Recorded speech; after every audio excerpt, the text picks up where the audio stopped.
A pleasant and healthy afternoon to all of the students, parents, guest speakers, faculty, and admin of Los Baños Senior High School.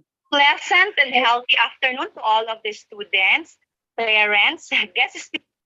Our dear students, today you will be hearing lectures from our experienced and brilliant speakers on how to capacitate your achiever's mindset and also enhance your presentation and public speaking skills.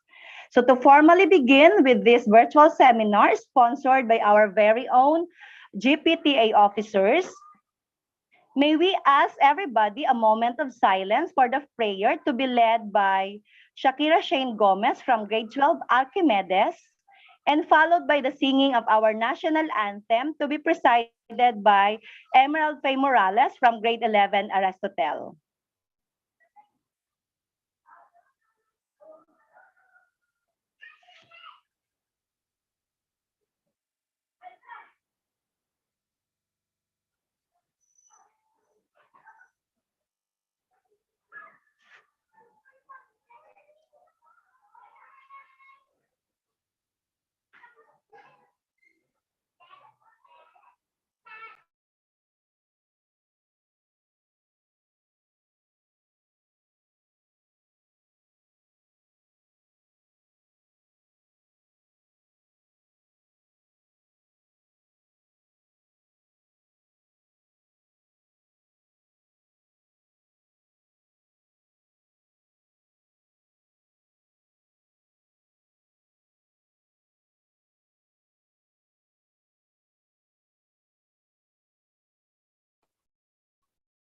Shakira, there is no audio.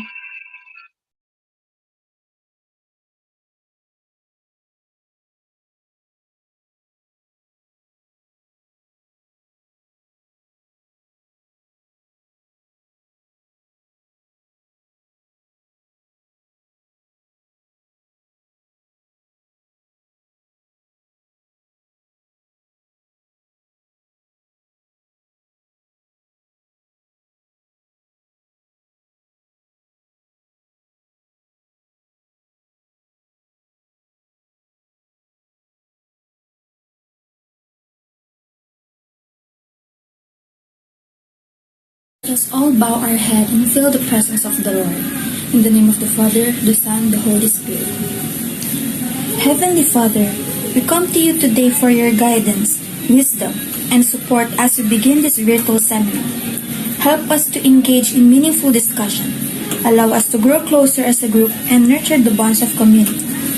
Fill us with your grace, Lord God, as we make decisions that might affect the students, staff, alumni, and friends of Los Baños Senior High School.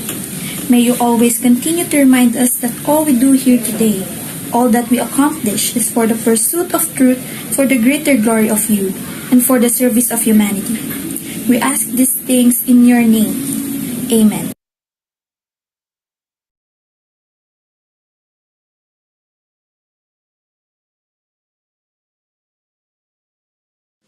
Mga kababayan, ang pambansang awit ng Pilipinas.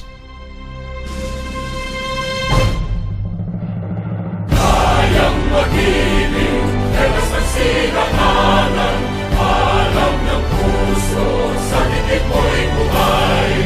Lupang hinirang, tuyag ka ng magiting, sa manlulupin, di ka pasisingil, sa nagatak tutok sa simoy at sa langit mong pagaw, ay hinatang tulakaw,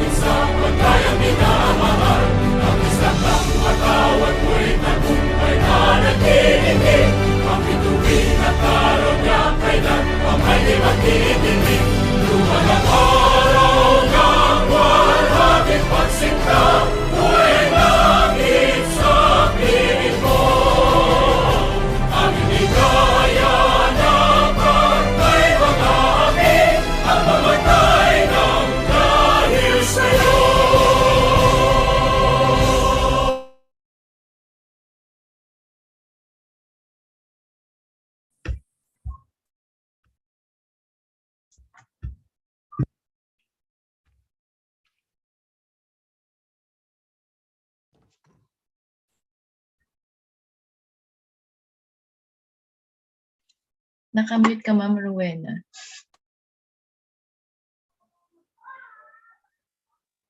Okay, thank you very much. Good afternoon once again, my dear students, our dear students. So this time, may we hear a welcome remarks from no other than our hardworking school head, Dr. Michael William V. Puna III. Okay, thank you, Ma'am Weng. So sa ating pong GPTA President, Sir Dean Villamayor, at sa iba pang mga speakers for this afternoon, namely Ma'am Nimpa Villamayor and Ma'am Sue Tandang, the rest of the GPTA officers, our dear faculty and students, isang magandang hapon po sa ating lahat. So I would like to start my welcome remarks by putting an emphasis on the quotation shared by Dorothy Cohen, and I quote, "No school can work well for children if parents and teachers do not act in partnership on behalf of the children's best interests." Close quote. So tunay po na mapalad ang Los Baños Senior High School sapagkat nagkaroon po tayo muli ng bagong set ng mga GPTA officers na talaga naman pong napaka-responsive at supportive sa ating mga gawain. Well, in fact, ito pong gawain ito ay initiative po nila. Ito po ay plano nila para nga po sa ating mga learners. So ito po ay isang patunay na napakahalaga ng collaboration ng school at ng community. At ito na nga po yung isang gawain nating gagawin ngayong hapon, and I hope marami pong makukuhang learnings ang ating mga bata or even us dito sa gawain ito. So, tunay na hinihiling ko lang po sa mga mag-aaral na makikooperate po tayo at kuhanin ang mga bagay na tunay na makakatulong sa inyo, most especially yung mga graduating learners, sapagkat pagdating nyo ng kolehiyo, iba na yung mundo na inyong gagalawan, mas maraming challenges, at napakaganda na may tama tayong mindset. Kasi maraming problema, marami tayong mga pinagdaraanan sa panahon ito ng pandemya, but with the proper mindset and of course guidance from the Lord, we will be able to surpass and overcome all those challenges. So muli po ay wini-welcome ko po kayong lahat in behalf of our teachers, at wini-welcome po namin ang lahat ng participants, lalong-lalo na ang ating mga estudyante at ang mga PTA officers na present sa ating platform ngayong hapon. So muli magandang hapon sa ating lahat at pagpalain po tayo ng Panginoon.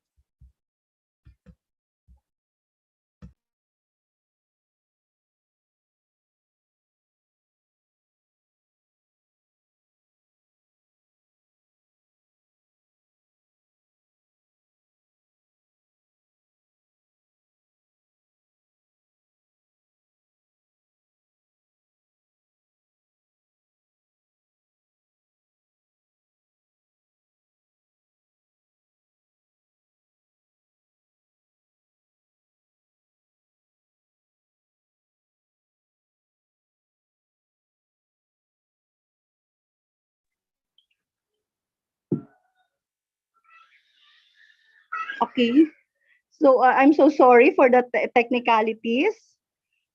Thank you very much, Dr. Puna. So before I give you our first speaker, please be reminded that there will be an open forum after the lecture of our three speakers, and also some games, if possible, will be presided all later. Okay, so our first speaker works as Business Development Director for Philippine Center for Environmental Awareness and Sustainability Incorporated, as and also as DENR accredited trainer for accreditation training of pollution control officers. She is also a certified life master coach, a freelance environmental consultant, as a stakeholder engagement and social media specialist. Let us all welcome our certified member of Philippine Association of Professional Speaker, no other than Mrs. Nympha Tolentino Villamayor. Yes, thank you, Ma'am Rowena. Is my audio clear po? Pa-thumbs up nga po yung mga nasa Zoom.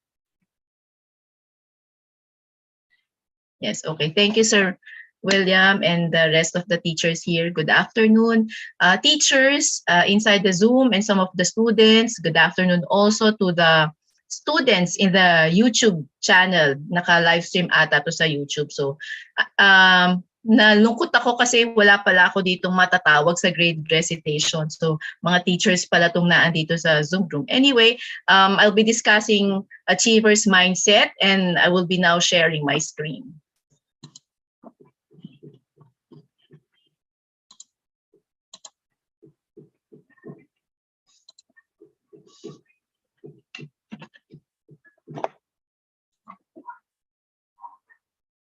Wait lang po.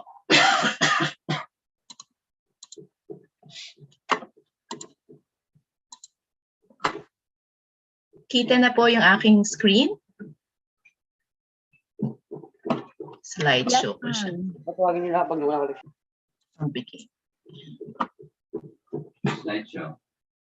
Yes, nag-hold pa. Buffering pa.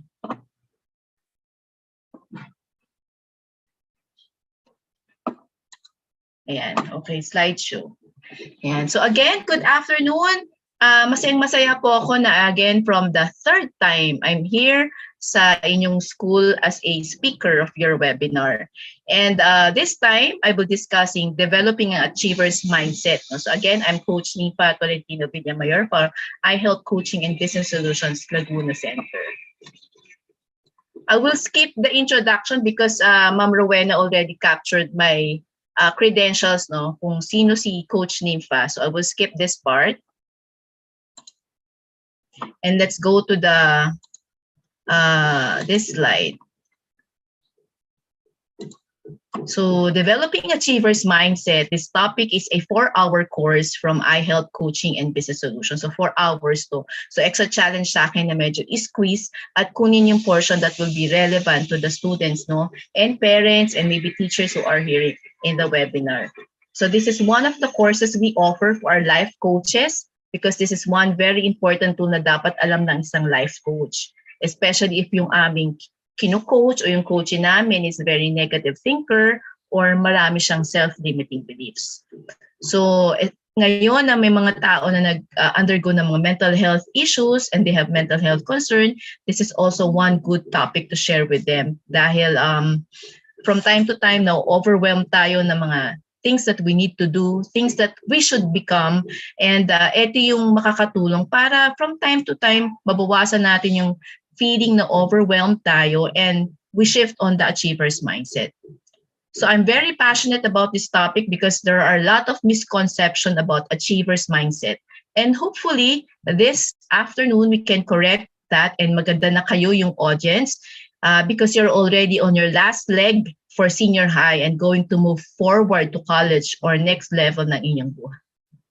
So hopefully if ever there will be situation that will drag you down, simply because life is difficult. And talaga naman life is difficult. Wala naman nagsabing life is easy, no?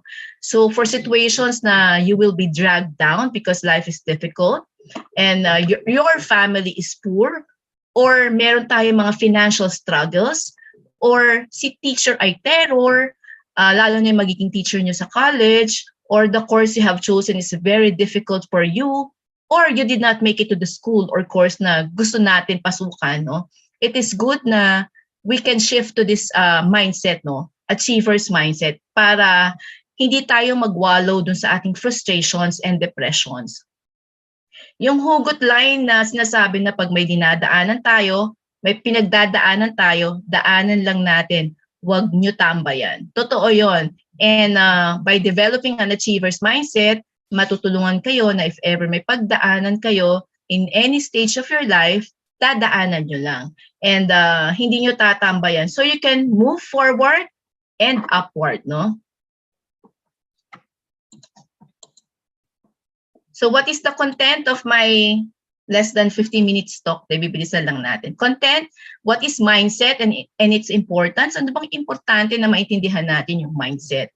And then what are the factors that shape your mindset? Bakit ba pareho naman kayong magkapatid, pareho kayong kinalakihan na bahay or course na natapos? Bakit nagiging iba yung tingin natin sa mundo, nagiging iba yung mindset natin kasi mayroong mga factors that shape our mindset.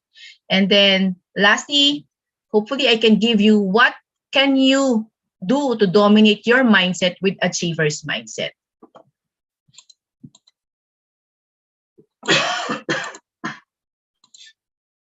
So, umpisahan natin yung ano ba yung mindset, no, and why is it important? So, nakalagay sa slide, mindset is your perception or understanding, your paradigm or your way of life, your perspective or your belief, your point of view or opinion, your personal core value or battle cry, your practices or disciplines, and your personality or self-image. So madaming concept about mindset, no? So ang magandang tandaan natin, yung mindset natin is from the word itself is the setting of the mind. And iba-iba yung mindset natin. Kaya we have different interpretation. For example, itong talk na to ngayon, afternoon, isang talk lang naman i-deliver ko, pero most likely paglabas nyo ng Zoom room or pag uwi nyo, pag nagkwentuhan kayo sa klase nyo, iba-iba yung interpretation nyo. Iba-iba yung pick up nyo or takeaways nyo from this talk kasi iba-iba nga yung mindset natin. Example ulit, pag kayo nakaupo sa isang coffee shop tapos merong tao na ngumiti sa inyo, no? Dahil iba-iba yung mindset, pwedeng yung isang tao, sasabihin niya na yung ngumiti na tao ay friendly. Pero kung ako nginitian out of nowhere, baka sabihin ko, parang meron ba akong muta or mancha sa damit or bastos ba tumamang to, nagtatalandi sa akin. So, iba't iba kasing interpretation natin, iba't iba kasing mindset natin. So, unang-una kung gustong ipaalala sa inyo na mindset is our belief, no? Our perspective. So, unang tandaan nyo, the belief that you are fearfully and wonderfully made. Hindi ko yan sinasabi, but that is what the Bible says, no? Sabi yan ay Psalm chapter 139 verse 14. So, you are fearfully and wonderfully made. So, pag may mga times na medyo nalulungkot kayo or medyo feeling nyo hindi kayo magaling or you're worthless, no? Balikan nyo yung sinasabi sa Bible na you are fearfully and wonderfully made. Tapikin nyo yung sarili nyo and sabihin nyo, I am fearfully and wonderfully made, no? So why do we need to learn about mindset? So ano bang importance nito? Your mindset builds your habits and reactions. At sinasabi, our mindset is very powerful. It determines our habits. So mindset and habits are the only factors that separate successful people from the others. Now, bakit pareho naman kami ng course nung college? Magkaklase kami, pareho kami ng inatenan. Bakit siya mas successful kaysa sa akin, no? Kasi nagkakaiba sa mindset and sa habit.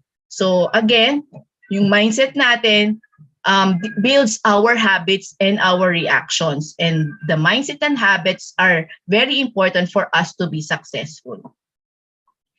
Everything that is happening inside us, inside you, rises and fall according to your mindset. And the good news is, eto yung good news, our mindset and the way we view the world are not set in stone. Hindi siya naka-fix, no? It can be changed so that it can help you cope, survive, and be successful. So yung mindset natin, hindi siya naka-set in stone and it can be changed. You can change your mindset. And once you change your mindset, you can change your action, you can change the results that you like. Tandaan din natin na yung present situation natin is the result of the mindset and habits in the past. No? Kung naandito ko ngayon sa inyong school at itong halos naandito lahat sa school na ito ay puro achievers from their previous school, no? Ibig sabihin, ito ay result ng iyong mindset at habits noong nasa junior high school ka pa, no? Maganda na yung nasimulan mong mindset and habit kaya ka na andito. So, your present is the result of your mindset and habits in the past. Kung gusto mong baguhin ang future mo, you should change your mindset and habits today so that you can affect what will happen tomorrow and what will be the results tomorrow. Sasabihin niyo sa akin, ma'am, achiever na pala kami, sabi mo. So bakit pa namin kailangan malaman tong achiever's mindset? Because there are a lot of obstacles in life that may affect our mindset. So minsan, achiever's mindset naman na tayo, pero bakit biglang nagkaroon ng depression? Bakit nagkaroon ng anxiety? No? Kasi minsan nakakalimutan natin to tap yung achiever's mindset natin. So hopefully, for the next slides, you will consciously tap your achiever's mindset already dahil you already have it, the fact that you're already in this school.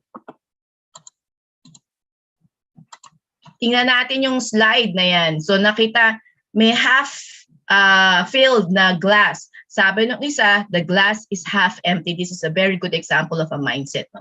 The glass or perception, kasi mindset is also a perception. Sabi niya, the glass is half empty. Yung isa naman, the glass is half full. Yung isa na achiever's mindset, sabi niya, I'm gonna need a bigger glass. No? Hindi niya tinignan na half filled or half empty. Ang sinasabi niya, I'm gonna get a bigger glass. Kasi most likely gusto niya mas madaming tubig. Ano? So, bakit ganito ang nagiging thinking? Kasi there are different factors affecting our mindset. And what are this? Environment, kung ano pinalakihan natin, or the environment that we continuously or every day we are in. Educational background, kaya yung iba, they really send their school in a good school, their children in good school kasi para medyo magkaroon ng mindset na bright sila, or mindset of they can achieve things, no? And then engagement with people. Of course, yung mindset natin is affected by the people around us that we deal with, no? Kaya nga sinasabi, if you want to be successful, you surround yourself with people who are successful. Choose the friends and the people that will surround you because they will influence you. And then another factor that's affecting the mindset is our experiences. Kung may mga traumatic experience tayo, most likely that will also affect our mindset, no? And expectations of people from you. Kung masyadong ang mataas na expectations ng tao sa inyo, ang tendency is that you also put pressure on yourself. You are always looking on the side of achieving things and getting the high results or better results of what you do. Highway. So what is the mindset of an achiever? So isa-isahin natin. Ano ba yung mga mindset of an achiever? Most likely meron na kayo nito, pero from time to time, please consciously tap this mindset, especially if there are obstacles in your life. No? Anong mindset of an achiever? Unang-una, the achiever knows the decision equation. Ano yung decision equation? That our results are predicted by the decisions that we make and the actions that we take, good or bad.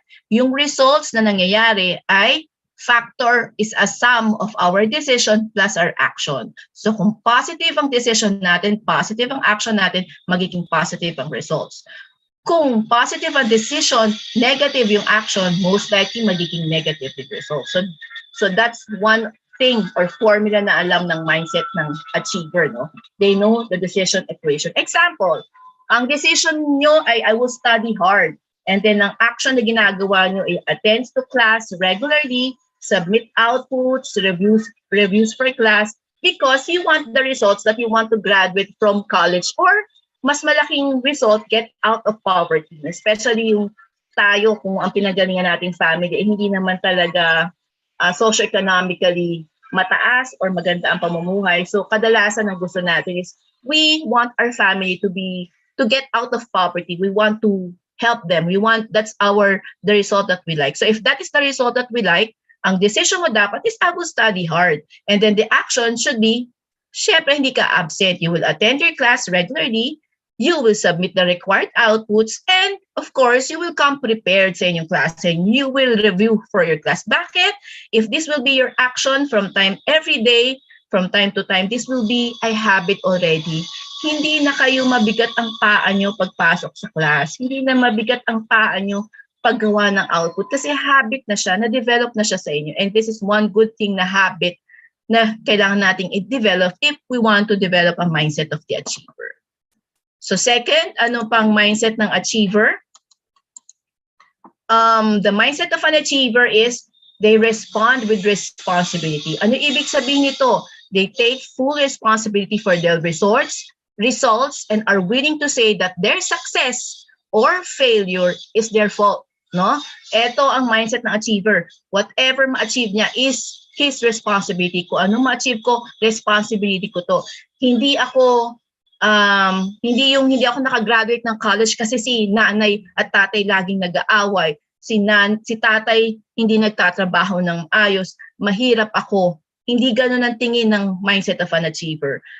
Ang tingin ng mindset of an achiever, yung results na gusto niya ay responsibility niya. Kung hindi siya nakagraduate, it's because it's his fault, no? Ganon ang tingin ng mindset of an achiever. Hindi niya biniblame sa iba yung result na gusto niya ma-achieve. Next, the mindset of an achiever is forward moving. Ano ibig sabihin ng forward moving? Nakita niyo dyan, now minus past is equal to results. That's the first formula because an achiever don't focus on the past. They focus on the decisions that has to be made today and so that they can change their futures forever. So inaalis na yung mga past, especially yung past na negative and will drag them down and will not make them move forward. No? They have vision and goal. Achievers move forward away from the adversity that hindered their success and from toxic people that try to stop them. Ito yung sinasabi ko na if you want to be an achiever, you surround yourself with people of good influence. You surround yourself with people who are successful. Kasi most likely, you will learn from them, from the discussions. Kung medyo responsible yung mga taong ka-mingle nyo or kausap nyo everyday, magre-remind yan, uy, nagawa mo na ba yung output natin sa science? So, nare-remind ka, paano mo pala inatake yung pinagagawang video ni sir. So, ganon mangyayari. Unlike kung bad people, yung toxic people, sasabihin na, hindi ko pa nagagawa. Huwag mo na rin gawin, dalawa tayong hindi mag-submit para makita ni sir na ang hirap na pinapagawa niya. So, ganon, no? Yung mga toxic people. So, an achiever, focus forward and prepare for the future. Hindi sila tumatambay. Dinadaanan lang nila ang mga bagay na mga obstacles na pinagdadaanan nila. And then, another formula is discipline plus commitment is equal to results. No? Pag may gusto tayong results, lalo na kung achiever tayo, intindihin natin another factor na kailangan natin bantayan is our discipline, our commitment. Tayo ba ay gumigising ng maaga para bago humarap sa klase ay nakapagsuklay man lang o nakaligo or natingnan niyo yung notes ng class nyo yesterday, no? So, yun yung mga discipline na sinasabi. Commitment is gaano ka-strong yung desire mo para ikaw ay mag-stick dun sa action na gusto mong gawin para you can get the result. So, without discipline and commitment, there's no way you will continually move forward to living the life that we've always dreamed of, no? So, ang mindset of an achiever, forward moving. Hindi siya tumatambay ha. Sa mga pinagdadaanan niya, hindi niya tinatambayan. Dinadaanan niya lang and he moves forward, he moves upward. Another thought or mindset of an achiever is that the mindset of an achiever knows his or her why. No? His or her why. Alam niya yung why niya. Your why is your ultimate purpose in life. It's the reason that you get out of bed every day and face every adversity that world throws at you. Ito yung pag meron ka ng mental health concern, nawawala na yung focus mo dun sa why. Ang tendency mo ay, ayoko maligo, ayokong pumasok, natatakot akong pumasok kasi baka pagalitan ako ni sir or di ako makapag-recite. no? Ganyan yung tendency if you have a mental health concern. So, think always of your why. Pag may ginagawa ka sa buhay, lagi mo balikan, ano ba tong why, no? Super achievers or the people who has a mindset of an achiever, they know their why and understand that it is the foundation for everything that they do in life. Ito yung lagi nilang babalikan. Pag nadapa sila, tatayo ba sila or dadapa na lang sila? So pwedeng tumayo sila kasi maalala nila yung why nila. Kailangan kong bumangon, no? So it's very important that you know your why. So this is also in terms of having clarity in vision, consistency in mission, and credibility in values. Sa life coaching, minsan pinagagawa namin ng vision board, no, ang aming client, no. Vision board is actually, it's nothing magical on the vision board, but seeing your vision on a board daily sets a reminder on your goal, and your decision action will consciously be guided towards the achievement of the vision of the goal. Ewan ko kung nakita niyo yung mga nagne-networking, yung mga very, very active in networking at malaki ang sales nila, sa harap ng computer nila or sa ref nila or saan mang portion ng bahay nila merong visible na andun yung vision board. Example, na andun yung picture ng kotse na gusto nila, picture ng bahay na gusto nila, no? So easy lang, there's no magical in that, but it helps us to be reminded of our why, of our vision, of why we get out of bed every morning. So example ng, I just want to share yung saying ni Yamana Imani Dikuzazana. Sabi niya, when you focus your attention more on your dreams and goals and less on the opinions of others, you are capable of achieving success. No one knows the desires of your heart better than you. Lagi niyong tatandaan to. Huwag kayong magpo-focus sa mga sinasabi ng iba. Laging tandaan niyo yung values niyo, value niyo as a person, and always know your whys. Kasi walang mas may kilala sa inyo kundi kayo. Kayo ang mas makakaalam kung anong good sa inyo. Of course, you can take the opinion, recommendation, suggestions of others, pero wag niyong pabayaan na i-pull kayo down ng mga opinions ng mga tao. Dahil, and again, I would like to share a biblical verse. Sabi in Romans 12-2, be not conformed to this world, but be transformed by the renewing of your mind, so that you may prove what the will of God is, that which is good and acceptable and perfect. No? So let us not conform to this world. Let us always fix our mind to what our God wants, our Creator wants for us.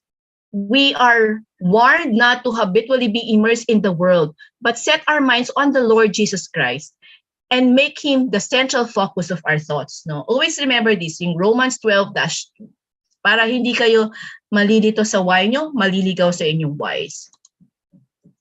Sample of vision board, eto na, nilagay niya sa cork board, no? So nilagay niya yung mga pictures na gusto niya gawin. The person wants freedom, the person wants to earn baby, magkaroon ng anak, and earn more, and then may mga kotse siyang gusto. So ganito lang kasimple yung vision board kasi it constantly reminds us of what are our whys, and every time medyo i-guide niya tayo doon sa mga things to do, sa mga decisions that we're going to make every day, and the actions that we will take.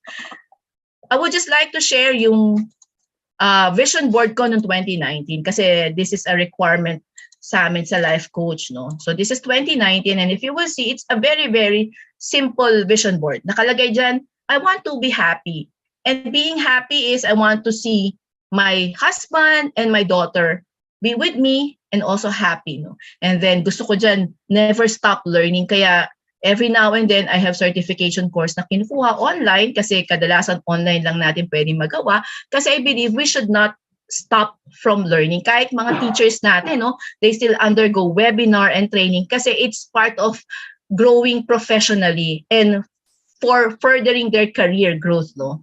And then nakalagay doon, good health and have a business. So yan yung mga constantly reminded me kung yung mga dapat gawin ko for 2020 and 2021. So yung vision board nyo pwedeng isang taon lang, or mas maganda, medyo 2 or more years, no? Para medyo mahaba-haba, long-term yung inyong planning.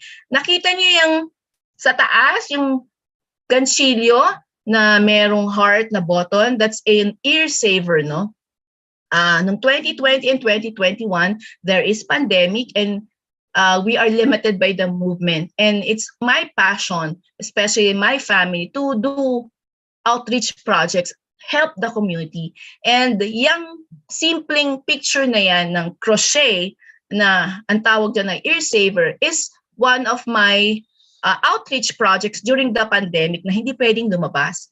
Bakit? Kasi those ear savers, ang daming pinuntahan yan na mga frontliners kung saan hospitals ako nagpunta para bigyan ng ear savers yung mga frontliners kasi sumasakit na yung tenga nila kasusuot ng mask. Have you tried it? So those ear savers, isa-save yung babawasan yung sakit, yung pressure sa tenga nila pag nagsusuot sila ng mask. So simple, hindi magastos. And I would just like to emphasize na helping people, no, kahit simple, walang gastos, kahit time nyo lang or service nyo lang ibigay, is good for your mental health. It produces happy hormones that is good for your mental health. So, yan ang gusto kong i-highlight yan sa vision board na yan. So, pwede nyo rin gawin to, mag-cut out kayo ng mga pictures sa magazines and then ilagay nyo dyan. So, yung iba, picture ng sexy, yung iba, picture ng magandang kotse, yung iba na trying to have a baby, picture ng baby, ano, ang nilalagay nila. So those are their visions and it reminds them of why they wake up in the morning, why they need to come up with decisions and actions that will be gearing or that will eventually lead to the results that they like. Another mindset of an achiever is they take proven and productive action. Ang achiever hindi na-scam. Kasi hindi sila naniniwala sa shortcut. Hindi sila naniniwala na madali lang maging successful. An achiever knows na they should take proven and productive action. Anong example nito? Hindi sila magbabayad. Hindi sila nagnanakaw, hindi sila nandadaya. Hindi sila babayad para makapasa sa board. Hindi sila mangungopya para makasabit ng assignment or makapasa sa test, no? They take proven and productive action. They don't know shortcuts. They don't take shortcuts because they know na success is a product of their decision, their habits, and the action that they do every day. Ano pang mindset ng achiever? Ang achiever is not afraid to take a step back and reset, rebuild. So, ito yung ang gusto kong i-highlight dito, yung achiever, hindi niya laging gustong nananalo siya, no? Hindi, although aim niya yun, pero hindi siya na super nalulungkot or nadadown pag hindi siya nanalo, no? They're not afraid to take a step back and reset or rebuild. So, hindi sila natatakot na to face failure and eventually reset kung ano mga ginagawa nila and then rebuild, no? Come up with new strategies for themselves, no? At gusto ko lang i-emphasize dito, if you want to take a mindset of an achiever, please find happiness in your journey, no, towards the achievement of the results that you like. Do not find happiness in the destination, yung end of the line. Find happiness in your journey. I-enjoy nyo. Huwag kayo masyadong seryosong-seryoso kasi gusto ko mataas ng grades and eventually, hindi mo na naramdaman ng high school life. Ang siya-siya ng high school life. High school life, di ba? Sabi ni Sharon, masaya yan. So, please find happiness in your journey and not a destination. I-avoid natin yung destination addiction. Ano yung destination addiction? Laging sinasabi, sasaya ako kapag yumaman ako. Sasaya ako kapag may bago akong phone.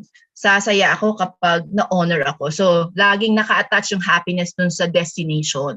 No? Ang gusto natin, if you want to develop the mindset of an achiever, find happiness in the journey when you are trying to achieve the results that you like. No? And then, eto pa, kadalasan sabi lang, achiever daw, medyo mayabang. Hindi nakikinig kasi magaling na siya. No. The achiever has this mindset. They face criticism and still press on. Achievers are criticized. If you are an achiever, you are criticized at every turn of your life for things that you've done and haven't done in your life, in your school, or in your career. So instead of being defensive and angry, an achiever accepts the constructive criticism. Learn from it and press on.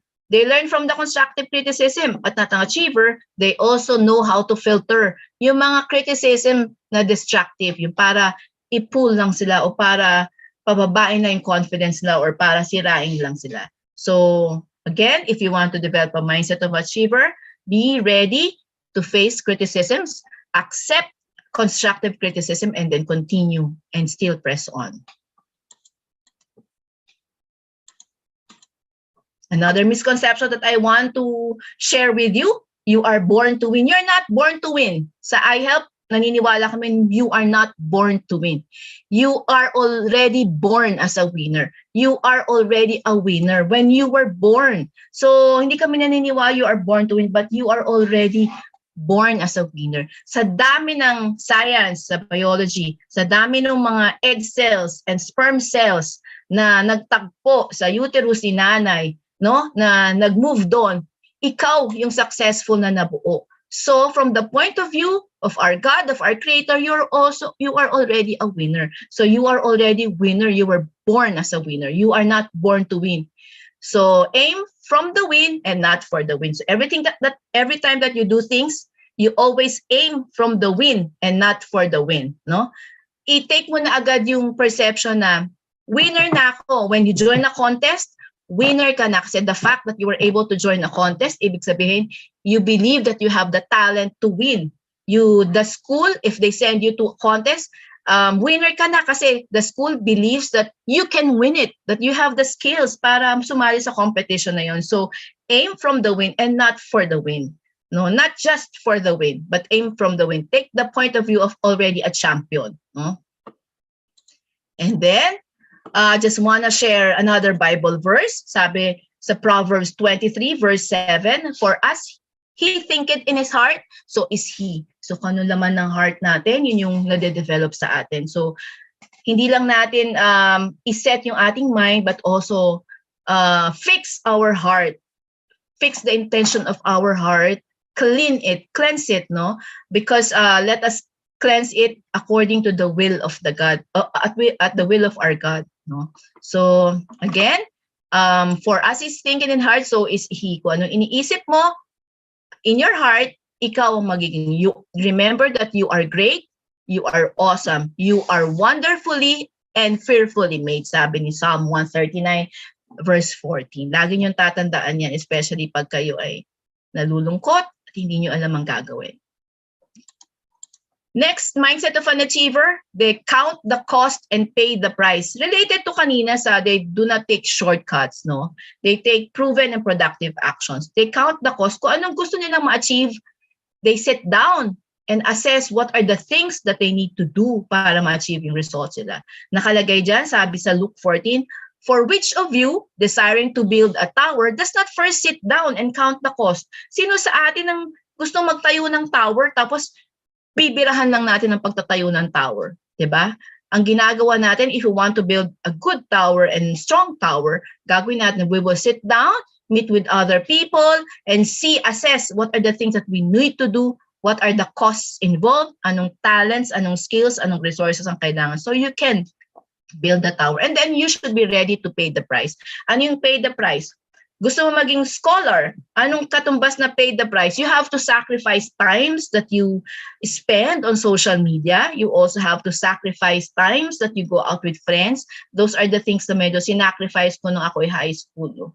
Medyo bawas-bawas yung gimmick ko kasi wala man akong pera, kulang yung baon ko sa pambili nga ng project, lalabas pa ako, gigimik pa ako with friends. So those are the things that I pay for the price that I want to finish college and achieve scholarship sa college and high school. No? So just sharing the journey that I had. Achiever of a mindset, number 9, be better than your last version. You need not be better to the people around you. You should be better than your last version. So lagi niyong tatandaan yan, that your goal should not be better with anyone else, but be better than you used to be. Nakalagay sa quote dyan, climb mountains not so for others can see you, climb mountain so you can see the world. Anong ibig sabihin yan? You reach for the top, not because for fame, no? You reach for the top because you want to see things, to see the world to have a greater perspective and understand the world around us. And eventually, siguro, try to influence, make an impact in this world. Number 10, the mindset of an achiever. Alam ni achiever that no man is an island. Hindi lang siya ang magaling. The entire of itself, every man is a piece of continent. Anong ibig sabihin to? Si achiever, hindi siya naniniwala na nag-iisa lang siyang magaling. Magaling din yung mga tao sa paligid niya. An achiever believes that he does not need to live alone and human beings are connected to each other. And that connection is very important for the well-being and survival of the individual. No, let us connect, no? Lalo na ngayon itong pandemic, lagi natin sinasabi, let us connect with each other. Hindi lang sa social media, no? Kasi over-connection naman with social media, baka it can cause anxiety naman and mental issue. So an achiever recognizes that he needs people and must work with people. Kailangan niya binavalue niya yung teamwork. And I would just like to share Proverbs chapter 27, verse 17, as iron sharpens iron, so one person sharpens another. So pag kinuskus natin yung iron to one another, nasa-sharpen sila. Ganun din yung tao. When we deal with people, when we engage with people, nasa-sharpen din tayo. Nasa-sharpen yung ating experience, nasa-sharpen yung ating perspective in the world, nasa-sharpen yung ating mga things na kailangan natin baguhin in terms of value and habits, no? Sabi, 2 heads are better than one, and it will have a good return, no? If we are working with people. Again, I would just like to share another verse is Ecclesiastes chapter 4, verses 9 to 12. 2 are better than one because they have a good return for their labor. If either of them falls down, one can help the other up. But pity anyone who falls and has no one to help them up. Also, if 2 lie together, they will keep warm. So, but how can one keep warm alone? So, paano tayo magiging warm kung alone lang tayo? But if we're with another person, yung temperature niya, yung body temperature niya can help us, can warm us. No? Though one may be overpowered, 2 can defend themselves. A cord of 3 strands is not quickly broken. Sa sinulit, pag pinagdikit-dikit mo yung mas madaming strands, mas stronger siya. No? So that is the essence of this mindset. No man is an island, entire of itself. Every man is a piece of continent. Again, ang achiever, alam niya ito. Hindi siya solo. Hindi siya lagi nagsosolo na doon sa isang kanto, mag-isa.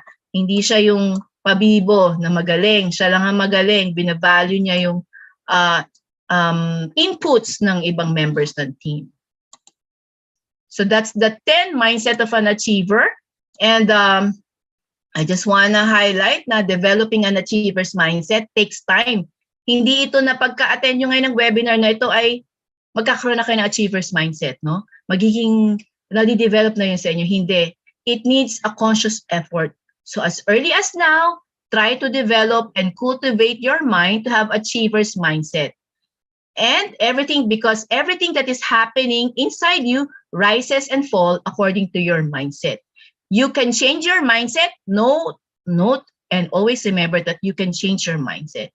And once you have changed your mindset, you can change your action. And once you have changed your action, you can change the results that you like to achieve. No? So that's all for this afternoon for the topic of developing an achiever's mindset. Thank you and good afternoon again, everyone.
Balik ulit ako. For the benefit of the time, I think si Ma'am Rowena is having with her connection. So, sambutin ko na muna tong program. Yan. So, para we can proceed with the next speaker. Okay lang po ba for the teachers inside here in the Zoom room? Tuloy lang po tayo. Can I see a thumbs up? Ayan, I see Sir William. Yes, ma'am. Okay. You can proceed. Yan. So yung next speaker naman natin, we'll discuss about presentation skills and public speaking. No? Ito din is magandang topic para sa inyong mga senior high school. Dahil in future, when you go to college, madaming presentation and you will have a lot of opportunity to do public speaking.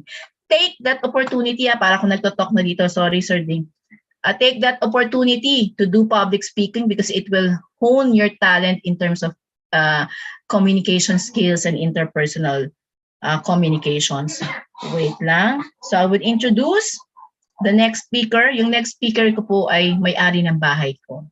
Pareho po kami na apelido kung mapapansin nyo. Siya din ang may-ari ng bank account ko. Ayan. So our next speaker will talk about public speaking and presentation skills. He has a PhD in community development. He's a candidate for PhD in community development. He completed Master of Management, major in development management, and also a forestry graduate, licensed forester siya. He had 10 years experience in research and consultancy works. So medyo gamay niya yung pagkagawa ng presentation in various environmental and social development projects. He has 8 years in the mining industry. So bago siya dito sa kanyang current work, he has 8 years in the mining industry as social development specialist or corporate social responsibility specialist. 5 years currently, he's now in his 5 years in the oil and gas industry in terms of policy, advocacy, and currently the executive director of the Philippine Institute of Petroleum. Presentation of experiences, he has experience in terms of corporate office. Thank you very engagement much. with barangay and local government. Thank you very much, Ma'am Nimpo, for such an enlightenment, situational representation of an achiever mindset. And it is indeed a timely discussion, reminding our students to focus on aims and goals.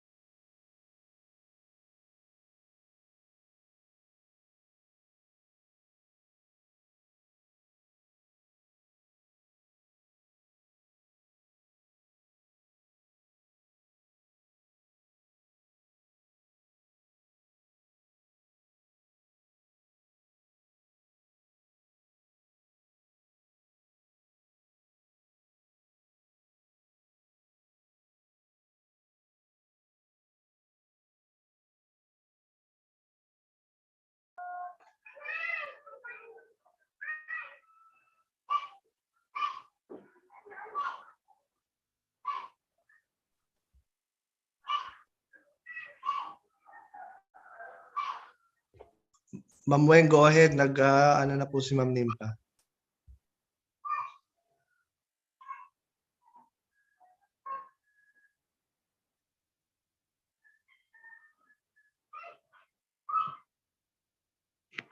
Thank you very much, Ma'am Nimpa, for such an enlightenment, equational representation of an achiever mindset, and indeed a very timely discussion, reminding our students to focus on their dreams and goals, and of course, the characteristics of an individual achiever's mindset. Okay, so before I introduce our next speaker, please be reminded of our attendance, dear students. So link is already provided on your GC.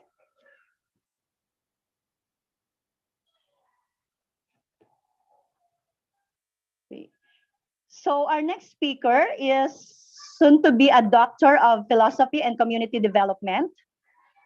He is a graduate of BS in Forestry and had a Master in Management, major in Development Management. So he has a long experience, such as 10 years in research and consultancy works in various environmental and social development projects, 8 years in the mining industry as a social development specialist, 5 years in oil and gas industry as policy advocacy specialist, and currently he is the Assistant Executive Director of the Philippine Institute of Petroleum. And as a presentation expert, he has a long line of presentation experiences, like in the corporate world, barangay, local government units, as well as government agencies, conferences, seminars for students like this one, Congress and Senate hearings, and Board of Trustees. So without further ado, let us all welcome our second speaker, no other than our GPTA President, Mr. Librado Ding B. Villamayor. Thank you very much.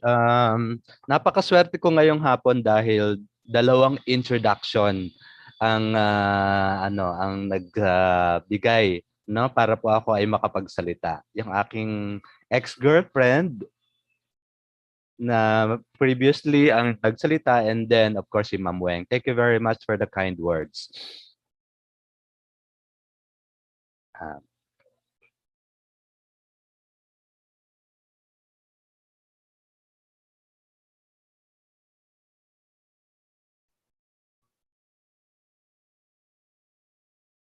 Pinapa-share ko lang po yung slide sa aking roommate.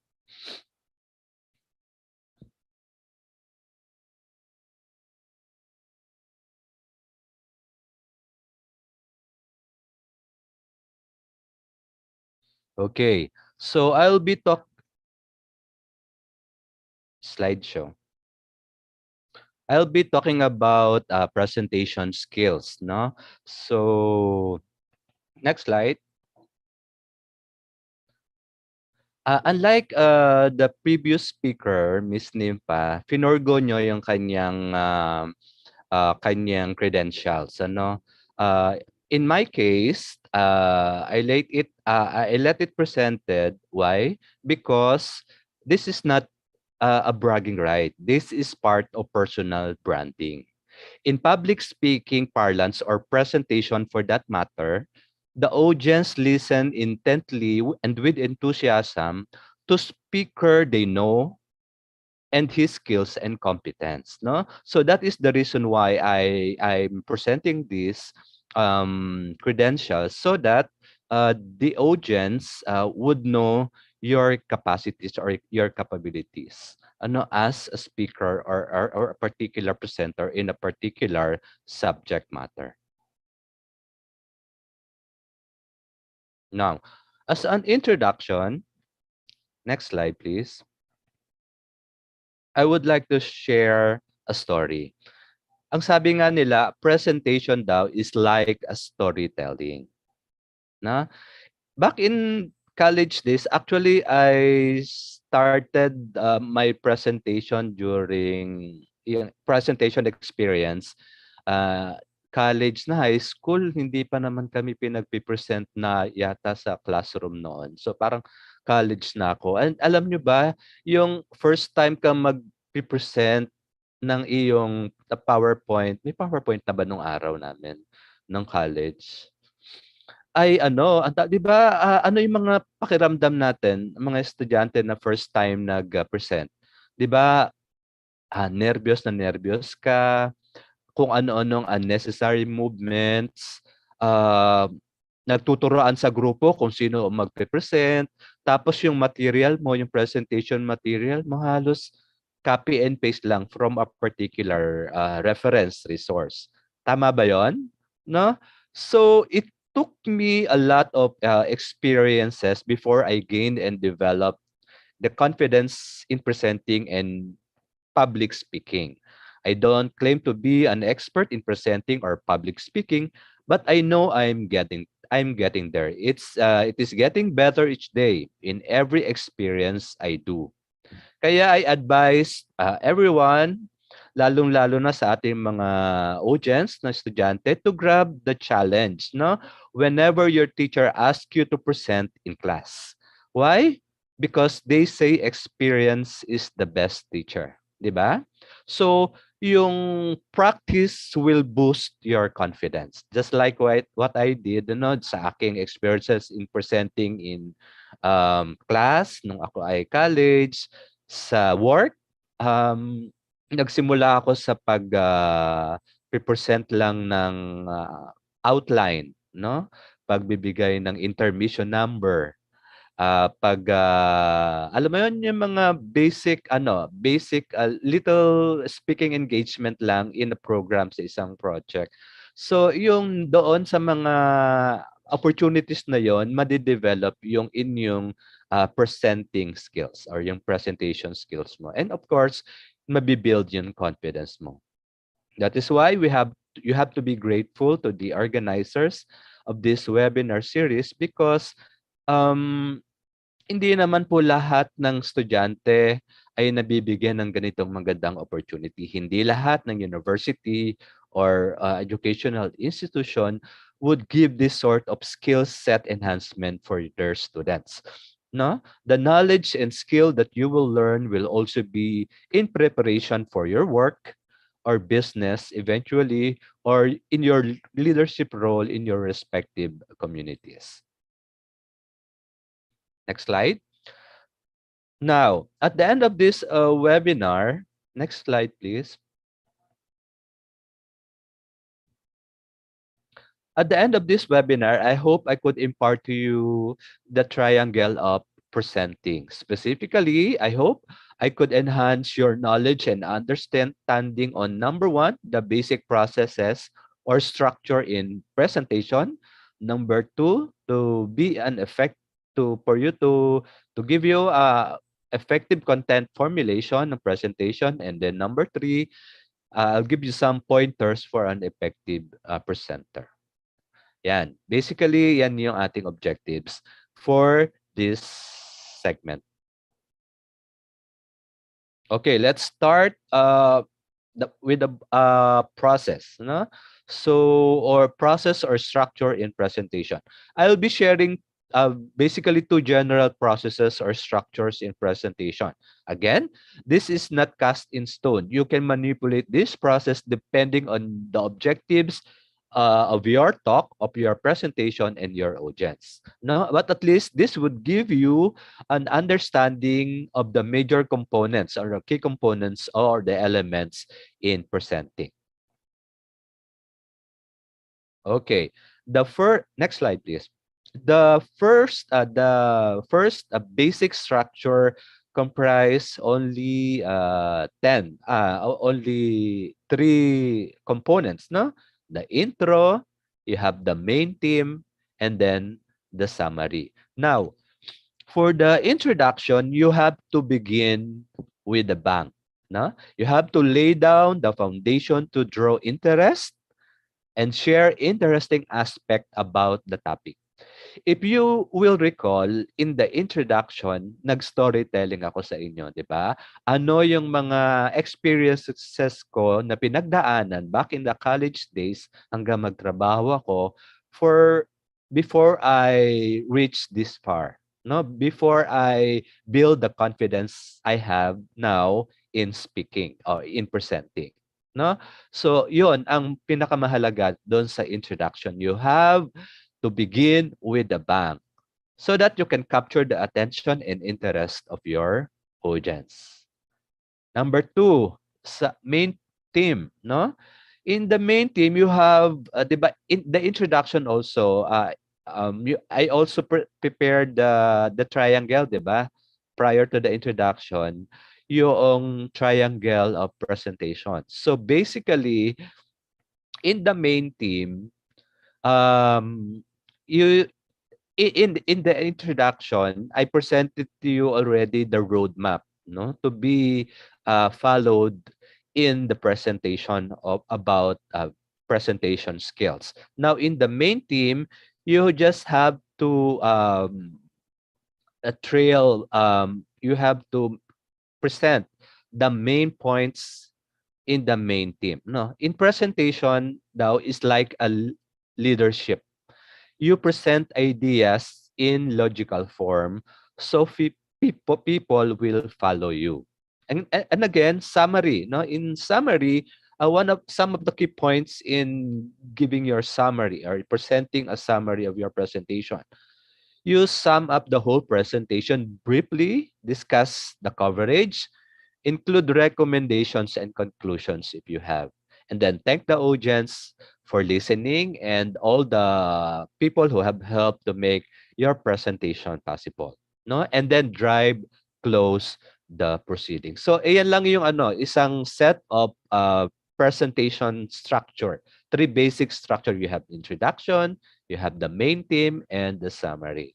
So in next structure, we have medyo complex na process or presentation structure. Number one, ito, meron din siyang introduction.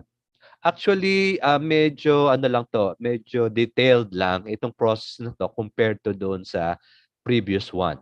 No, ang special point for the introduction, again, you have to present your listeners the main theme of your presentation, the tone and style of your presentation, no? Tell them what to expect from you, no? If you notice, kanina sabi ko, I'm going to talk about basic presentation skills, which will covers the process and the content and about the presenter, no? The shorter, the simpler, the straightforward, the better, no? Next, give them a good reason for listening. Ito yung sinasabi ko kanina na you motivate them to stick with you, to listen until the end of your presentation. No? Good reason for listening. Sell the subject to your audience. Explain why they should listen.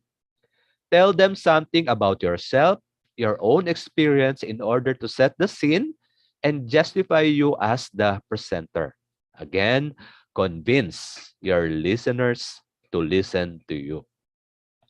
Next, trail the themes.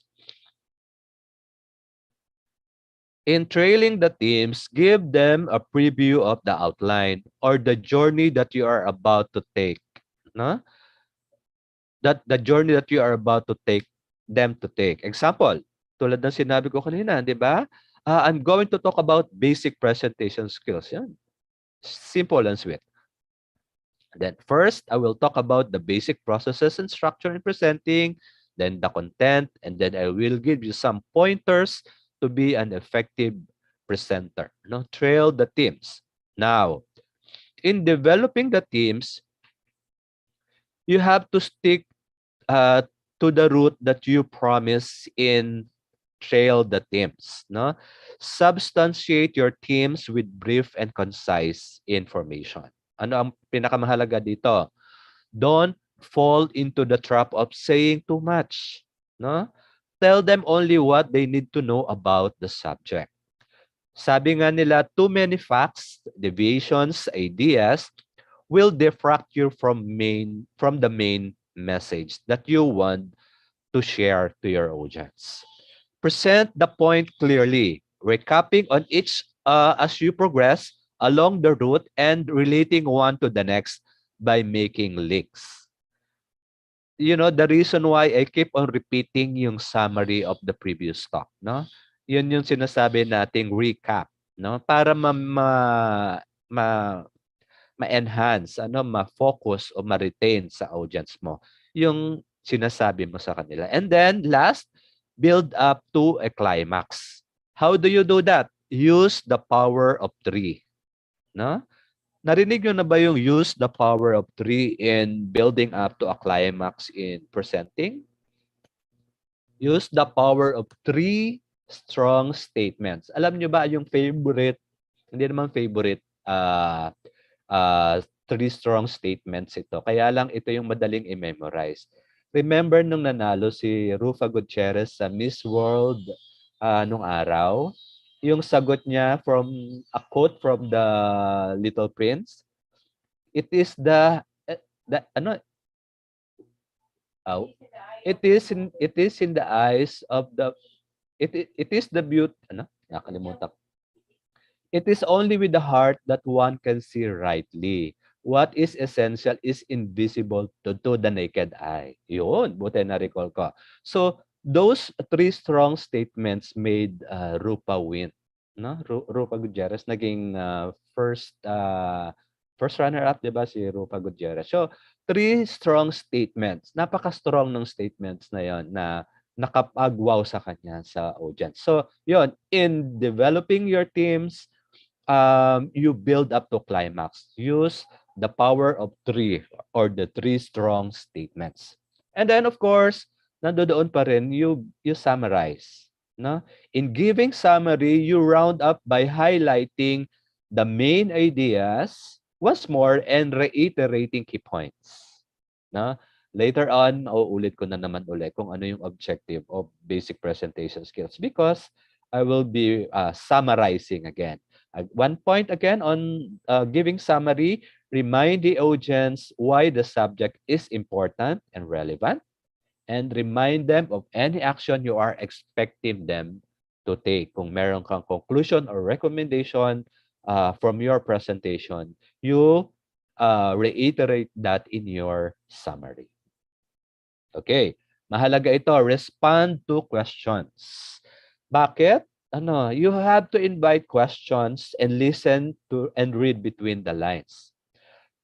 Because questions often reveal the extent to which people did not understand or hear messages you thought you had delivered very clearly. No?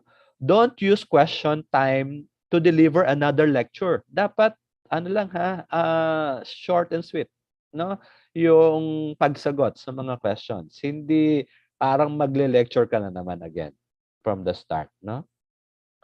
Give as many people an opportunity to say their piece and ask their questions. But syempre may limit din 'yan kasi merong mga audience na 'di ba alam niyo naman 'yan kapag kayo nagpe-present, merong i-challenge kayo merong mga pabibo. So, you should know how to say politely to stop them, no? Sabihin natin, okay, we probably got another 5 minutes for this Q&A. Ganon. You say it politely. Okay. So next slide. So basically, yan yung yung dalawang process, yung basic, and this is a more complex process of presentation or presenting. Now, before we talk about the content in presentation, that's another objective, let me share with you the different types of presentation. We will not go into details due to limited time, but we can have a rundown of examples and the challenges and the management in dealing with different types of presentations. Alam nyo, natutuwa ako dito sa when I was preparing my materials for this presentation, ang dami kong natutunan na presentation pala yan, no? Yung introducing a speaker tulad ng ginawa ni Ma'am Weng kanina, no, it's a presentation, no? Inspirational, no? You present your product in a forum or in the individual, business update, no? Sales, social events, no? So, titingnan natin yung ibang mga examples nitong mga types of presentation. Actually, I have 9 samples here or 9 types of presentation. Next slide, please.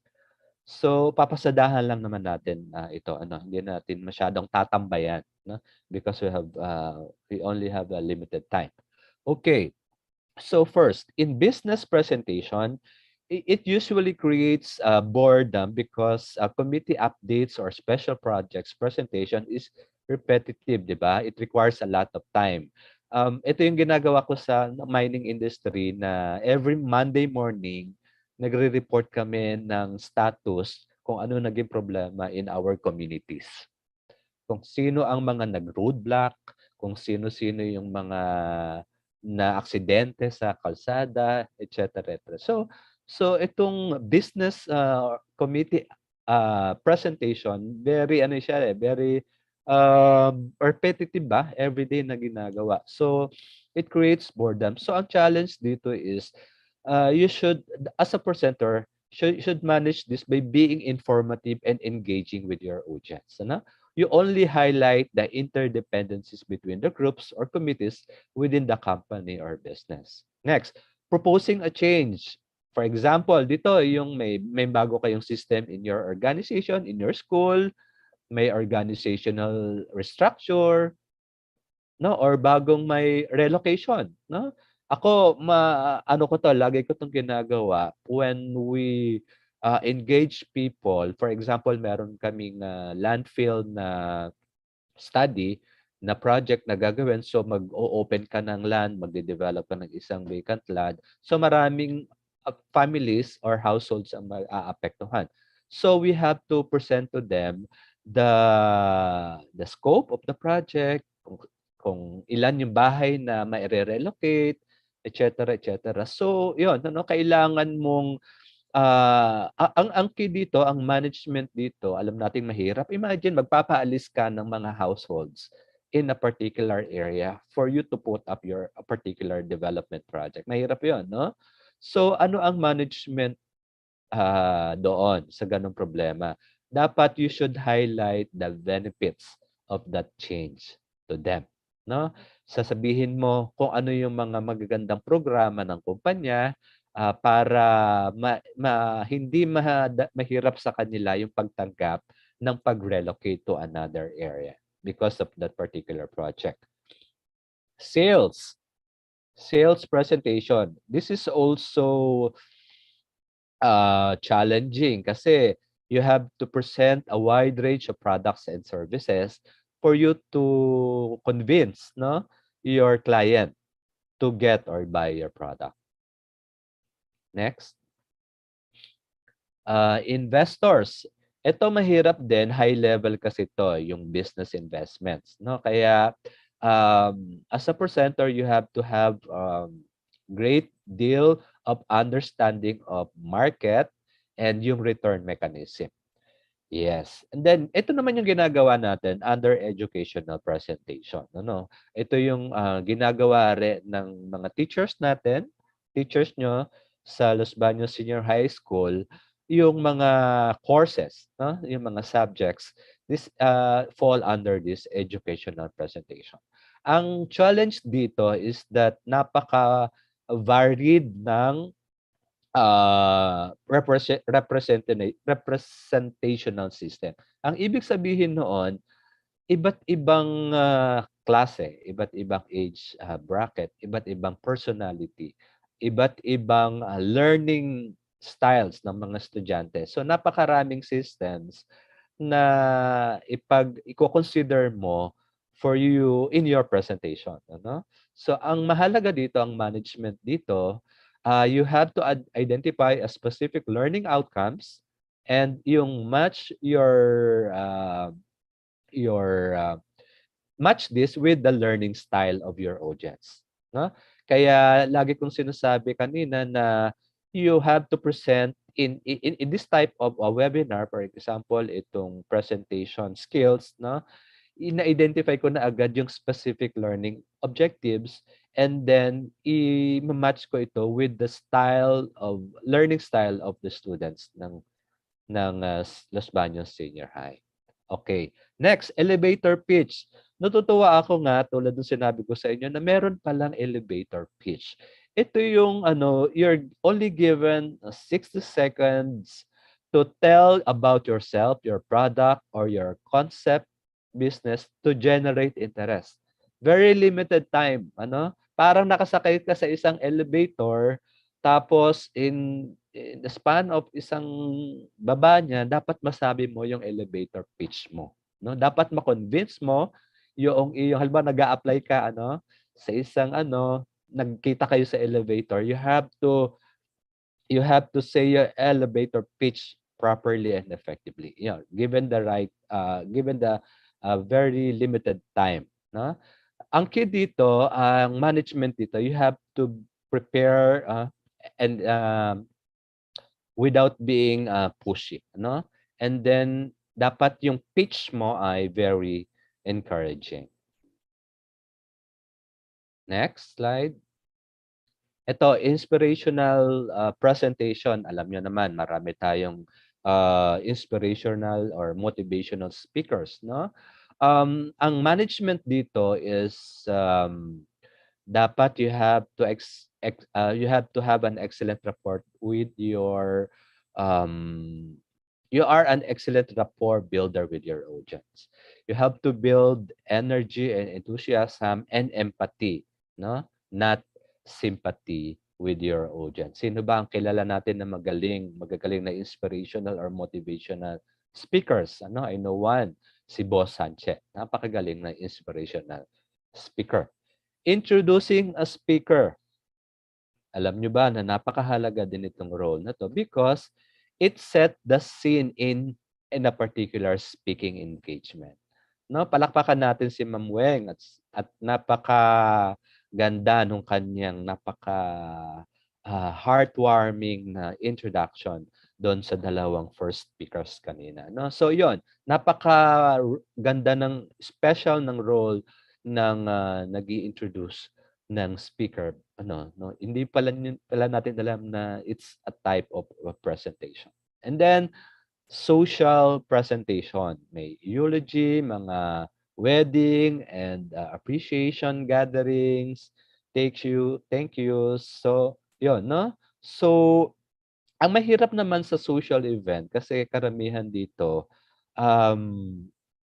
you're dealing with varying emotions kasi, no?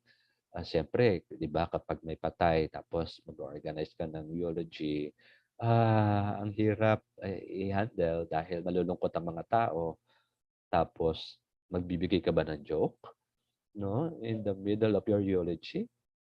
Sa inyong palagay, no? So dapat you have to be ang management dito, you have to have a well thought and planned social presentation. I-assignment ko na lang sa inyo kung okay mag-deliver ng jokes in eulogy. Okay, so that's basically the 9 types of presentation that I've shared, and I hope I have given you a snapshot of the different kinds of presentation and learn some tips to effectively manage. Given a particular situation, you might be given a chance to speak or present in class or in the future. Next slide. Now, let's proceed to the content. Now, but before we proceed to the second main component, yung content, balikan muna natin yung process na didiscuss natin. What are the 3 basic structure na pinresent ko kanina? We have introduction, main theme, and summary.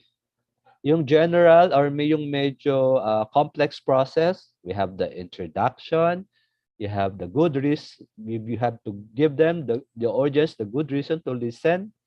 You have to trail the themes, develop the themes, summarize, and respond to questions. And then, what are the 9 types of presentation? We have the business, proposing a change, sales, investors, educational, elevator pitch, inspirational, introducing a speaker, and social presentation. Okay, let's proceed to the content. In preparing your content, you have to consider 2 important things. Number 1, you have to have your learning objectives. What would you like your audience? Next slide, please. No, learning objectives. What would you like your audience to learn from you as a takeaway after your presentation? No? Ano yung takeaway na gusto mong makuha, mabitbit ng iyong mga listeners, ng iyong audience after they attend your presentation? No? The learning objectives. And then you have to match your learning objectives with the learning styles of your audience. Visual. Yung iba kasi madaling matuto visually, nakikita nila. Yung iba madaling matuto kapag naririnig nila, hearing, auditory, no? Kinesthetic. Ito yung may manually ginagawa, no?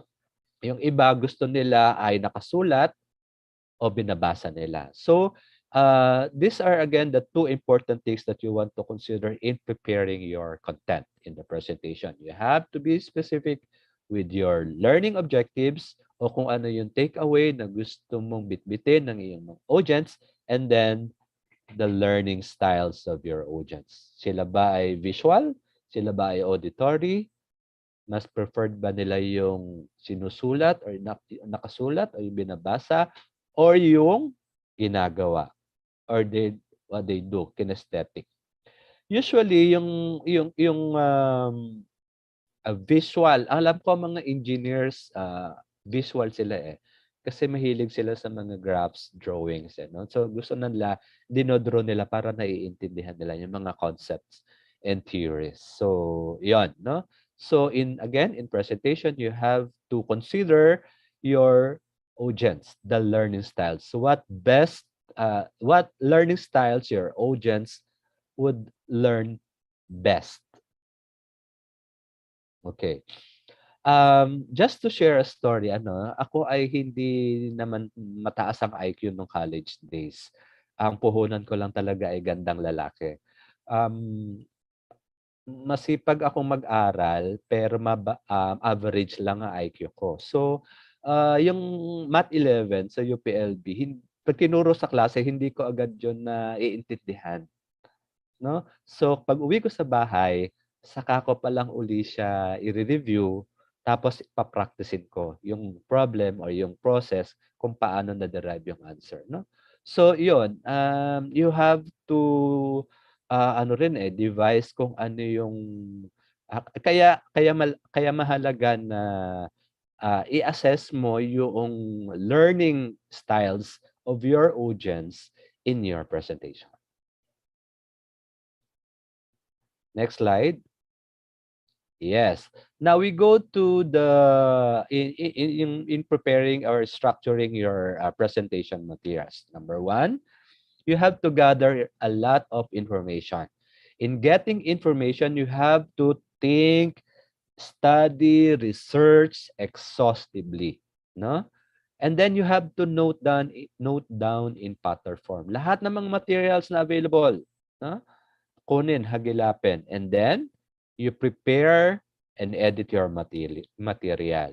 Having these questions in mind in preparing and editing your material. Number one, sino ba ang aking audience? Estudyante ba? Mga professionals ba? Engineers ba? No? Co-teachers ba? O pastor ba ang aking audience? Farmers ang aking audience? No. Yan. Next, how much do they already know? So you have, kung may opportunity ka to assess kung ano yung level of knowledge and skills, mas maganda. Next, what do I want to tell them? Ano ba yung learning objective na gusto kong sabihin sa kanila? And then, ilang bang minuto ang nakaalat para sa akin? No? You stick to the time allotted for you. Next, preparing your notes. In preparing your notes, yes. In preparing your notes, you have to prepare an easy to read and handle index cards, no? Tapos doon sa index cards na yon nakalagay yung large bullet, yung major themes, and then lagyan mo lang ng 4 or 5 keywords para hindi naman pag nagpe-present ka sa klase, for example, hindi naman halos binabasa mo na lang din yung buong index cards mo, no? Just bullet points per major theme doon sa iyong guide or doon sa iyong index card as your notes when you present. Okay? So, yan yung tatlong tips or activities that you need to do in preparing and structuring your presentation materials. Next slide. Now, Let's proceed naman doon sa tips in PowerPoint presentation. I understand lahat tayo ay ito ang ginagamit na app, no? Basic tips in PowerPoint presentation. Number 1, next slide. Use consistency. Next, use contrast. Use appropriate images. The 8x8 rule. Alam niyo ba yung 8x8 rule? Yung 8 lines tapos 8 words per line. No? 8x8 rule. Yan daw yung maganda in a PowerPoint presentation. Buti na lang itong aking presentation na ilan to? 1, 2, 3, 4, 5, 6, 7. O 7 lines lang. 8 pala kasama yung yung main title. So, yon.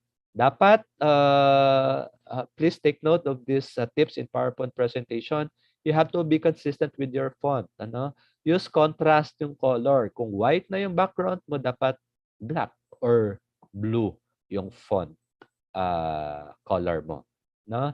And then yung images mo, dapat you have to choose the right appropriate image to your audience. Next, yung 8x8 rule, no? 8 lines in per slide, tapos 8 words per line. Limit the number of slides. Avoid too much text and use the appropriate font, size, color, and images. So, makikita nyo dyan sa dito sa slide na na napakalinis. Isa lang blue, tsaka black font lang dyan with a white background. So, simple, malinaw. No more very very concise, and consistent. Dapat consistent all throughout the slides of your presentation. Now, next slide please.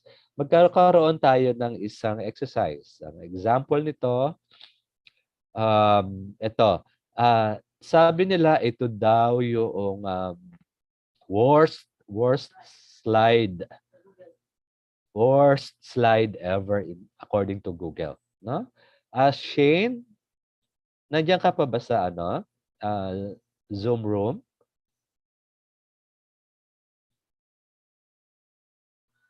Faye?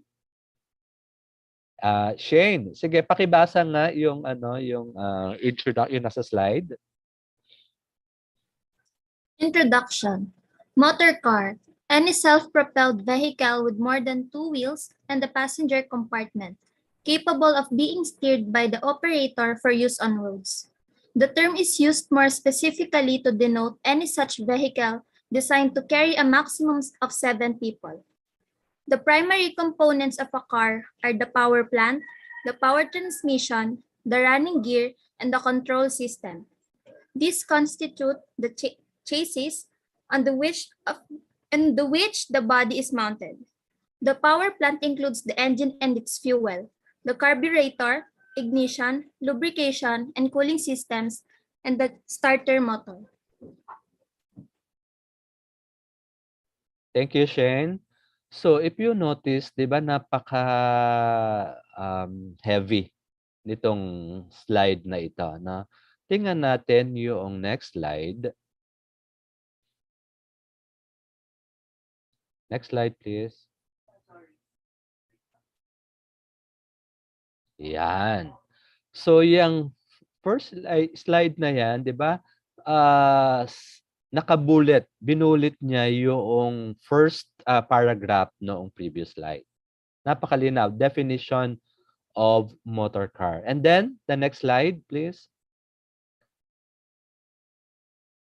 Nakita nyo yung mga primary components ng isang kotse. Di ba? Nakita nyo yung difference? No? So, bullets lang. Huwag masyadong heavy sa text ang presentation. Kung kailangan yung mag-add ng additional slides pero makakatulong naman para ma-convey nyo yung message clearly, okay lang. Compare dun sa una, di ba? Isa lang ang slide pero napaka-heavy naman full text. Lahat ng definition and parts or components of a car kinompress into one slide pero nakita nyo naman dito, napaka-effective, napaka-powerful ng slide na dalawang ito. Okay?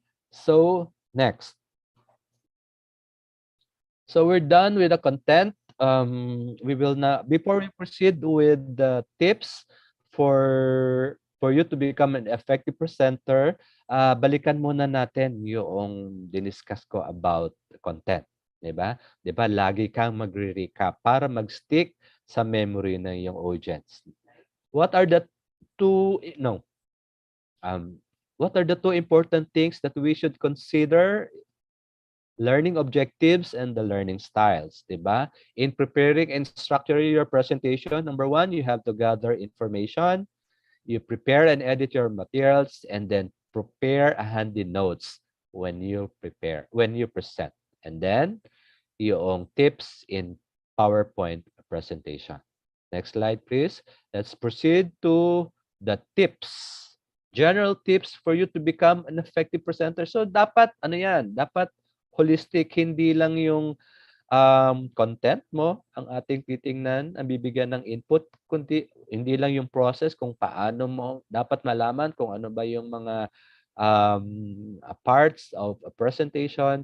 Dapat as a presenter, dapat you should be also be ready. No? So what are some of the tips for your consideration? Number one, ito, create positive first impression. Ano ba yung elements of a positive first impression?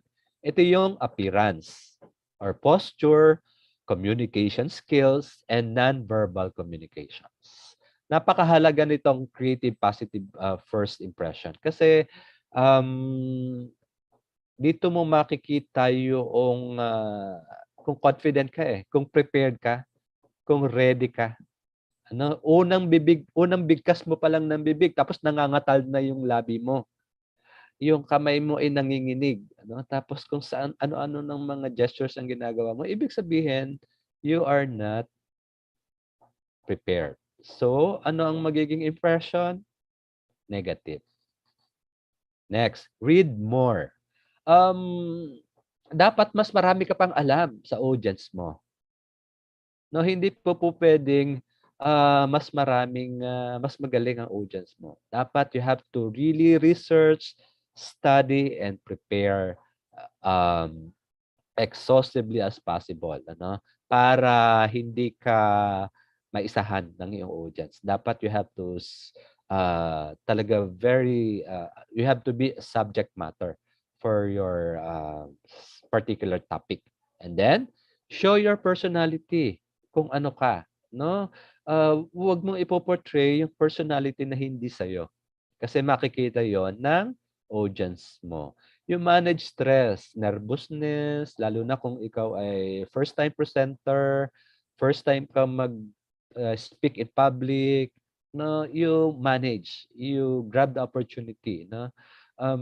Kasi lahat naman na nagsisimula birth pains, di ba? So, you really have to learn to manage yung mga stresses when you present or when you speak in public.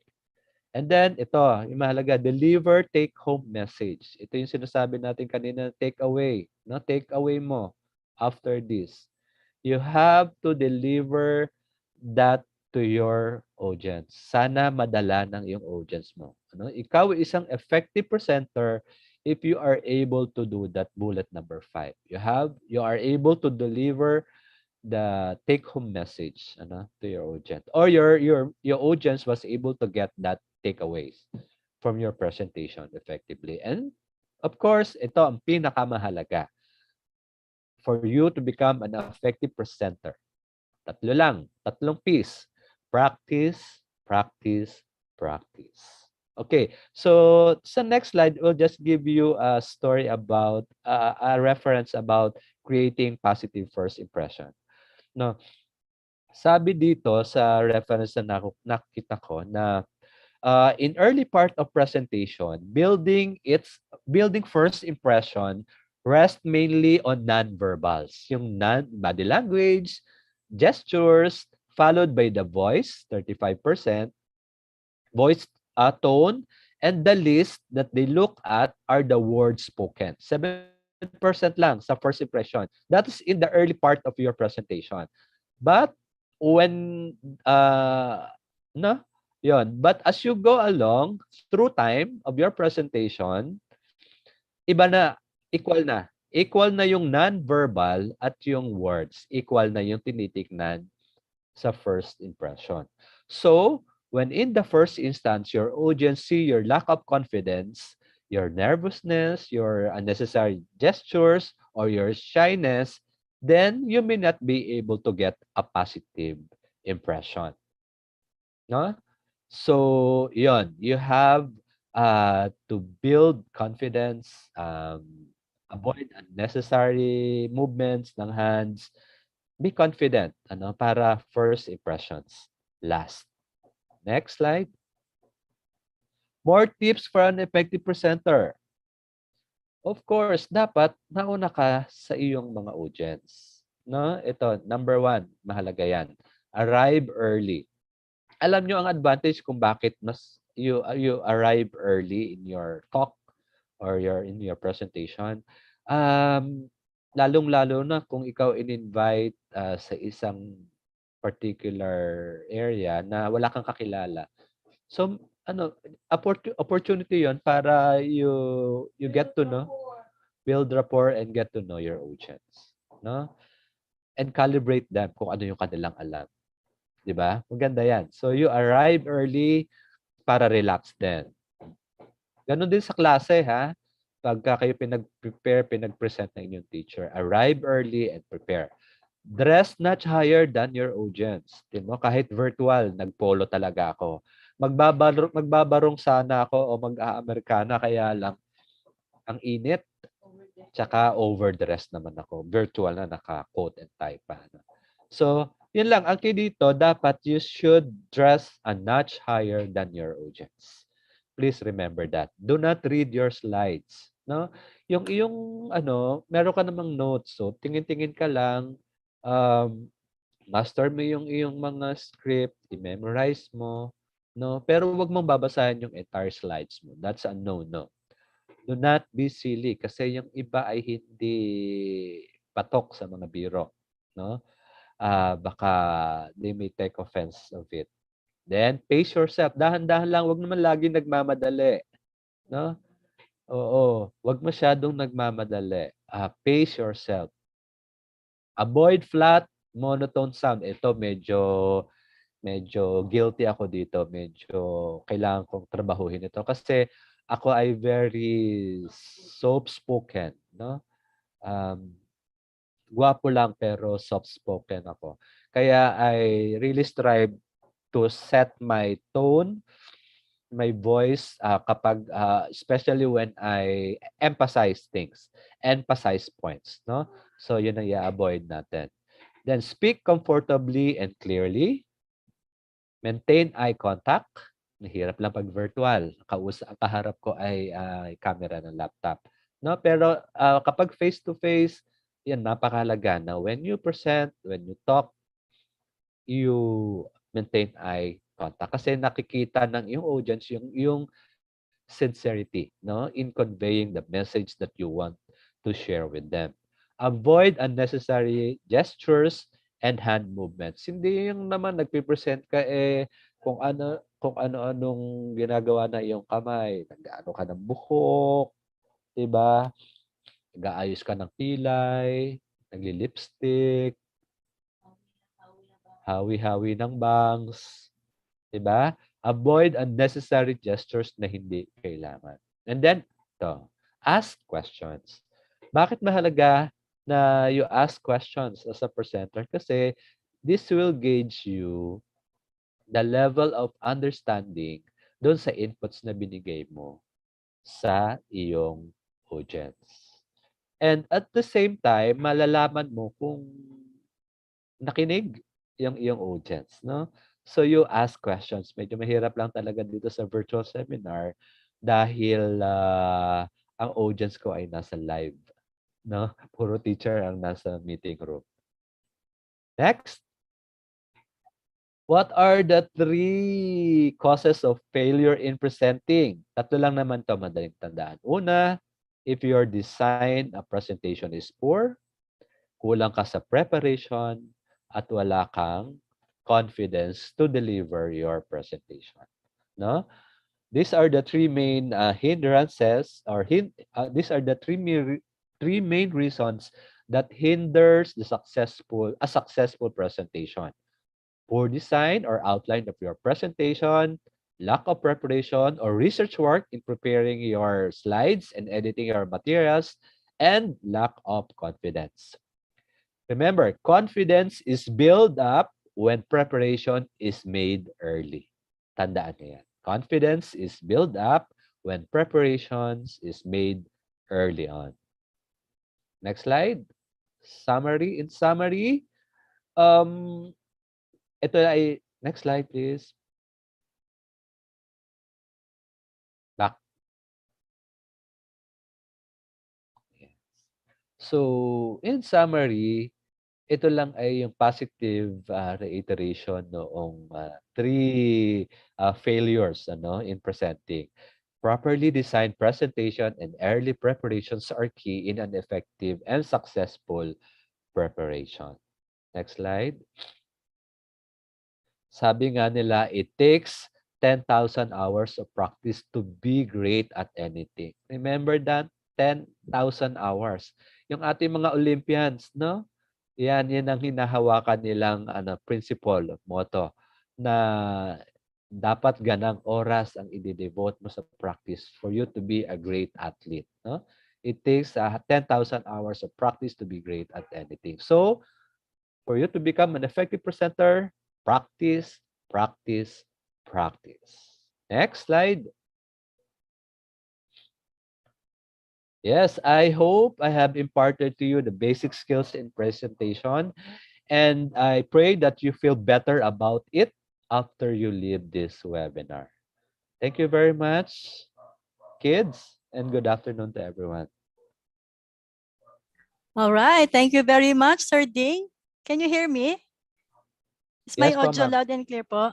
Yes, I ma'am. am Mariby Escobin po, Sir Ding, Ma'am Nympha, and Ma'am Sue, taking over Ma'am Weng's role as MC. So my key takeaway, Sir Ding, allow me po just to wrap up some of the things na nag-grasp po during your presentation. First and foremost, the word pace yourself. Ayan. Medyo well-known po si Ma'am Escobin na mabilis magsalita. Sobrang bilis to the point na minsan po hinihingal. And then I would usually have to do this to pace myself, especially when I am presenting.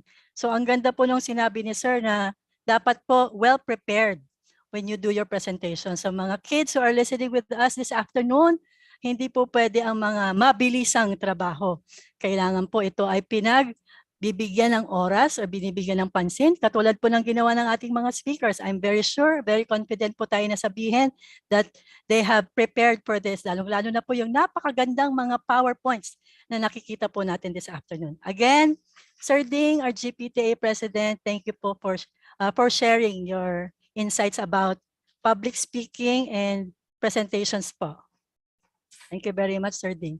Now we will be proceeding to our third speaker, and allow me to introduce her. She is a licensed forester and teacher.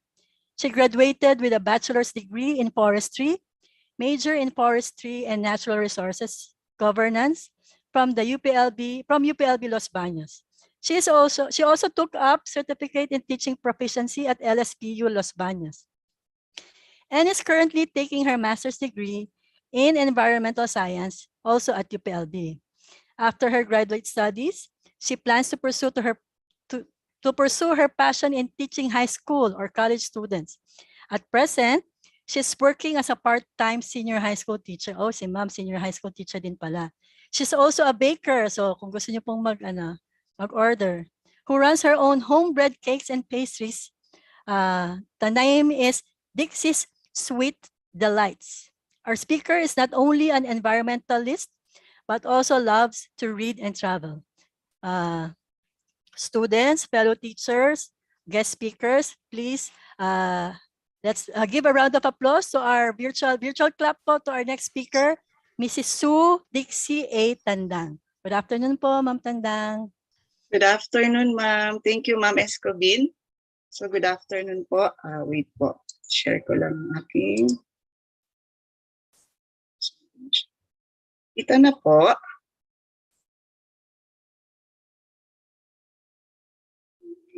Ito na po ang presentation ko. Okay.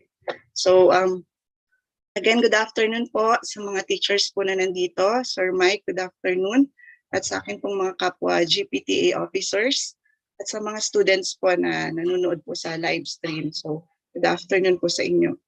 Nagpapasalamat po kay Ma'am Nympha at kay Sir Dean sa napakagandang presentation po na binahagi nila, and talaga namang napakaraming learning. So I hope yung mga students natin dyan ay nakinig at nag-take down ng notes kasi ma-apply nyo yun sa inyong buhay, sa inyong pag-aaral.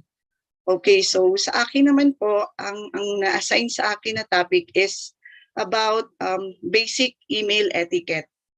So siguro sa iba, maaring sabihin nila na parang alam ko na po yan, madali lang naman mag-email, madali lang mag-compose ng email, ganyan. Sulat lang kay teachers. Pero alam ko na some teachers na nandito po sa Zoom would agree with me na meron pa ding mga students, not just senior high school, actually even college students, na hindi pa masyadong marunong. We can't even compose a good email. Na yung tamang email na isa-send sa kanilang mga teachers or professors. So, we just want to share and inform yung mga students po natin ngayon. So, ano po ba yung basic email etiquette na naniniwala kami na mahalagang matutunan ng estudyante kasi lalo na pag ngayon, 'di ba, nagagamit siya, and especially pag nag-college, lalo sa sitwasyon natin ngayon na online. So, ang means ng communication is through email or other online form of communication. So ano ba yung when we say email etiquette, so ano ba yung email etiquette na tinatawag? So just think of it as the code of conduct for email communications. So your etiquette, your email etiquette refers to the principles of behavior that individuals should use when writing and answering emails. Okay, so bakit ba importante ito? Why is it important? Bakit po kailangan kong matutunan yung email etiquette na yan? So, emails are form of communication. Okay, and it is how we maintain a respectful, appropriate, and professional tone in the context of an email. Okay, and just as you follow yung face-to-face communication norms in conversation, you should also do this. You should also do the same in written communication. And through email, you want your message to be understood in a positive manner as well as taken seriously. Okay, so yun po yung kahalagahan niya. So where to begin? Paano ba tayo mag-start sa ating basic email etiquette? Ano ba yung mga dapat nating tandaan, alalahanin? So number one is decide whether or not the question, concern, or comment you have can be answered quickly over an email. So if not naman, baka merong ibang way, ibang platform to reach yung teacher natin or yung professor na depende sa napag-agrihan nyo sa klase. Okay, or yung iba kasi talaga through email. So kagaya po sa akin, pag may nagsasubmit yung mga students ko, mas prefer ko po na submit nila sa akin through email. Okay, number two is be sure you are using an email with a professional address. So I understand with DepEd, yung bawat students meron silang kanya-kanyang account. So kapag school-related po, might as well use that or para professional. So wag naman gagamit ng mga personal email addresses natin like cutie girl, yung mga ganon. So iwasan po natin yon. So siguro sa mga personal na emails na lang natin sa ibang tao, pero pag sa school, gamitin na lang natin yung official email ad na pin-provide sa atin. Okay, next is include a brief, clear, and specific subject line. For example, for the subject sa email mo, Gen Math question. Ito minsan yung nagiging problema sa mga students pag nagsasubmit sila ng email. Ito madalas kong ma-encounter. Pag may nagpapasa sa akin, well, totally blank, wala, basta may attachment lang, wala man lang subject, walang anything, basta nag-attach lang siya doon. So sabi ko, ano kaya ito, huhulaan ko kung ano kaya yung ipinasa niya. So yung ganon. So dapat po, you should include a clear, specific and brief subject line sa inyong mga email.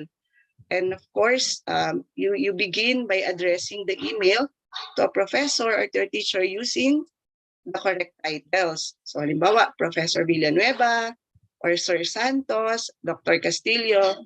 So wag naman natin tawagin or gamitin ng first name basis lang na, o Dixie, eto, napasa ko na yung work ko. So hindi naman ganon. Okay? So also, briefly introduce yourself and be sure to include your full name, the class you are in, or the section of the class you are in. Lalo na for those teachers na madaming handle na estudyante or sections, diba? So magpakilala naman. Let's say, halimbawa, I'm Dixie Tandang from grade 11 Einstein, ganyan. So para alam na agad ni sir o ni ma'am kung saan klase kayo nabibilang at kung anong section nyo. So laging at least introduce nyo naman yung sarili nyo. Okay, wag nang pahulain si ma'am tsaka si sir kung sino kayo at hahanapin pa sa class record nila. Okay, next is when writing an email to a professor, begin and end with a professional salutation. So, ano ba yung mga professional salutation na yun? Say good morning, or good afternoon, ma'am, or good afternoon. Then, i-close natin siya like, sincerely, respectfully yours, best regards, thanks. So, those are professional salutations that we should be using sa ating mga email pag nag-email tayo sa ating mga teachers. And also, please take note to make sure to use correct spelling, grammar, and punctuation throughout the email. So ayan, i-recall, lagot kayo sa mga English teachers nyo, diba? So dapat alam yung tamang spelling, yung grammar, tapos yung punctuation nyo. So to check this, ang maaari nyo daw gawin is you reread the email before you send it. Basahin ulit, basahin. Use spell check and consider reading the email aloud or having someone na mag-proofread nung email nyo or to look over it before sending it. Especially kung medyo siguro may query kayo na importante na kailangan yung maipaliwanag ng maayos kay teacher. So maaari namang mag-ask ng help sa iba na i-check muna. Okay. And also, you have to understand yung importance ng utilizing a professional tone when writing emails. When we say tone, this is the writer's emotion or character that is being perceived by the reader as a result of how the email was written. So pwede daw yan positive, constructive, or respectful. So those are examples of tones. So when emailing a professor, you want your tone to come across as calm, positive, and respectful. So laging dapat magalang. Okay, so example, meron dito. Send ng email, I can't believe you gave me 75% on that test. With matching exclamation point. So kung ako yung makaka-receive ng email na yon, so ang dating sa akin nun, galit na galit ang batang ito sa akin. Diba? Sa composition na lang ng email niya. So parang ang dating niyan, galit, disrespectful, so unprofessional yung tone ng dating. Kung halimbawa naman, example naman ng respectful or positive, let's say, Dr. Santos, thank you for getting back to me so quickly. So mas maganda siyang pakinggan, diba? So you have to remember, boys and girls, na at the end of the day, manners matter. Okay? So the way you talk, the way you speak, the way you write, the way na makipag-usap kayo sa ibang tao, not just sa mga teachers nyo, kundi sa lahat, lagi natin iisipin yung maging magalang tayo. Okay, pumili tayo ng mga tamang words na gagamitin at sasabihin sa kanila. Okay. And also, be aware of your emotional state when you are writing the email. So, di ba yung famous na line na think before you click or think before you send. So, pag-isipan mo nang mabuti. So, wag naman mag-email na tipong galit na galit ka nung time na yun. Kasi baka kung anong masabi mo. Di ba? So, also, please take note, avoid using internet slang, text language, emoji. So, hindi po lahat ng teachers, ako, kagaya ko, hindi ko po lahat naiintindihan yung mga ginagamit ngayon ng mga kabataan na ibang mga text language na ano. So wag po natin gamitin yon, or yung mga jejemon na tinatawag, mga jejemon na words. So iwasan po natin gamitin yon pag nag-email tayo. Also yung mga emojis or mga distracting fonts that may portray an unprofessional image. So again, as I've said earlier, you read your email before you send it, para ma-edit yung spelling, grammar, punctuation, as well as for the overall tone and content of your email. Okay. So remember that professors are people and have busy schedules too. So be understanding and respectful of their time and consideration. So ang atin pong mga teachers ay hindi immortal yung mga yan, okay? So dapat yung intindihin, dapat yung maunawaan na bukod sa aming trabaho na guro, meron din kaming mga iba pang bagay na inaasikaso. Di ba kagaya ko, nanay din ako, then may ibang teachers din na after school, maaring may business pa silang inaasikaso, or kung ano pa man yung ibang gawain nila. So you have to be mindful, okay, be understanding and respectful of their time. So kapag mag-email kay teacher, email them well in advance if possible, and avoid emailing them at unreasonable hours, especially outside of class hours. Well, depende naman siguro, may mga pagkakataon or sitwasyon siguro na, let's say, inalaw ni teacher na okay lang mag-submit kayo hanggang ganitong oras. So depende na yun sa inyong arrangement. Pero kung halimbawa naman, gusto mo lang mag-send ng email na tipong, wag naman, alam mo, alas 10 na ng gabi or alas 11 na, then nag-expect ka na marereplyan ka kaagad. So hindi ganon. So irespeto po natin yung oras ng mga teachers po natin kasi marami din po silang ginagawa. Okay, and give them a decent amount of time to respond, at least a day before sending additional emails. So kung halimbawa, nag-email ka ng morning, at least give them 24 hours naman. Huwag naman yung tipong parang demanding na kaka-email mo ng, let's say, 8 a.m., nag-expect ka na 8:10, 8:15, may reply agad si teacher. So again, sa dami nga ng ginagawa, di ba, hindi naman ang trabaho lang nila ay mag-check lang ng email at maupo lang at mag-reply sa mga email ng mga bata. So matuto po tayong maghintay. Okay, at least, sabi nga, di ba, a day. And halimbawa, kung urgent yon and hindi pa after 24 hours wala pang reply, maaari naman tayong mag-follow up. Okay.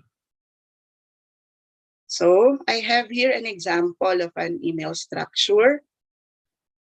So just to give you an idea. So first is, I have here a scenario. So halimbawa, meron kang problem na you want to discuss with your Gen Math teacher. So number one, first step is you briefly describe the problem you are having. Halimbawa, dear Sir Santos, good morning. So my name is Ana Geronimo from grade 11 Einstein, and I have been struggling to complete the homework in your Gen Math course. Then you explain how you have tried to solve the said problem. So I have attended every lecture, but I'm still having difficulties. Sabi ni Ana, teacher, and I'm not doing very well right now, but I really want to be successful in this class. So you emphasize why this problem needs to be solved. And specifically, state what assistance you may need of the professor and that you are willing to take the necessary steps to fix the problem. So maaari mong sabihin, I would appreciate it if I could meet with you virtually each week to go over the homework. Please let me know what days and times works best for you to meet. I would greatly appreciate it. Thank you for your time. Okay, so then respectfully yours, Ana Geronimo. So tandaan po yung mga key points na yon. Oh, sorry, that should be 3 and 4. Then, your final email should resemble like this. So yan na, meron ka na yung salutation mo. Okay, then ito na yung pinaka-content ng email mo. Then pag nasend mo na, you have to wait, diba? At least for a day para sa reply ni teacher sa'yo. Okay, sa kung ano man yung concern mo or anything na na gusto mong iparating sa kanya or ikonsulta. Okay. So this is an example of a picture of a bad email. So ayan, so meron nga siyang subject, assignment, then yan lang. I can't find the assignment you gave in class. Can you send me a new copy? So diba, parang wala man lang, walang paggalang, walang anything, walang good morning man lang or ano. So diba, so, and mind you, merong mga ibang students na ganyan pa din sila mag-send ng email. Or yun nga, yung iba, kagaya ng sa experience ko, totally wala. Kasi nag-attach lang siya ng file. Then, in-acknowledge ko na na-receive ko na yung sinubmit niya. Nag-reply naman. Ang reply niya sa akin, nakakatuwa, K. Okay, ganun lang, K. Sabi ko, sige. Okay, so next is, this is a example of a good email example. So you have here sa kompleto, may subject, then yung content. Yan, so magalang yung pagkakasabi, yung pagkakakompose ng email niya. And also, ito, this is also a good example of a professional email na pwedeng isend natin sa mga teachers natin. So you can keep it short, concise, and organized. And of course, don't forget to use yung polite language. Let's say, for example, for your subject, oral communication video. So, dear Ma'am Cruz, good morning. I'm Karen Abad from grade 11 Einstein. May I kindly request for the link to the video on oral communication that we are required to watch? Thank you very much. Sincerely, Karen Abad. Okay, so this is an example of a good email. So simple lang siya, short, concise, and magalang yung pagkakasulat niya. So you have to, there are instances na kailangan mong mag-reply sa email ulit using, but you can use the same thread. So halimbawa meron kang follow-up na question related dun sa una mong in-email. So you can you can reply to the same thread na lang. Change the subject na lang if required, or hindi naman. If hindi naman, you create a new one.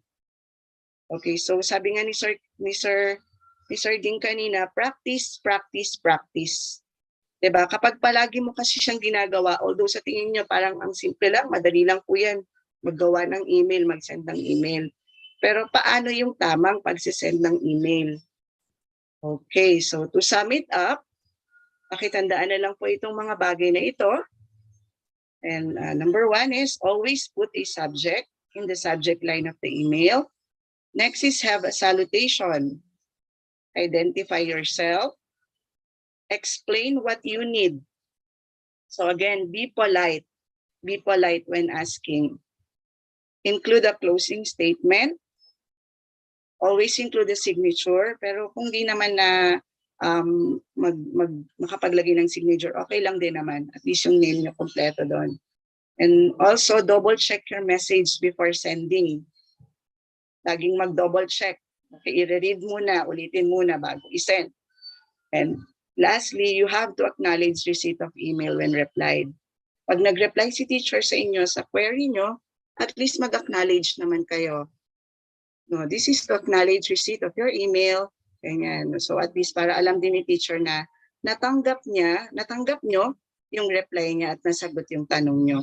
And if you have attachments, paki-indicate na rin doon sa email nyo na please find the attached files. So yung ganun. So kung ano man yung isasubmit nyo.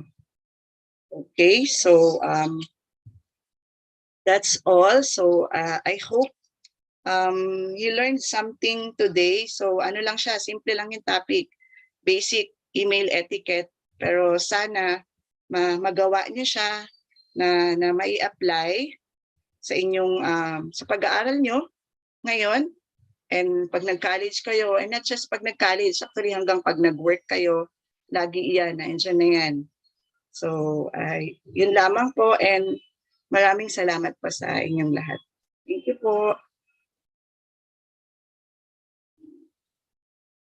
Alright, thank you very much, Ma'am Sue. Rinig po ba ako uli? Double check natin kung naririnig po. May problema tayo sa audio. So I'm sure ang ating pong mga estudyante ngayon ay well-fed.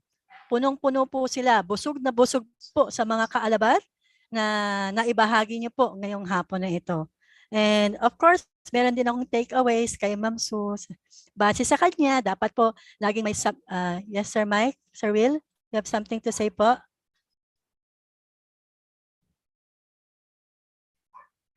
Sabi po, di ba, dapat po may subject sa lahat ng pakipag-usap when we interact or connect with our teachers po or anybody, dapat po may subject.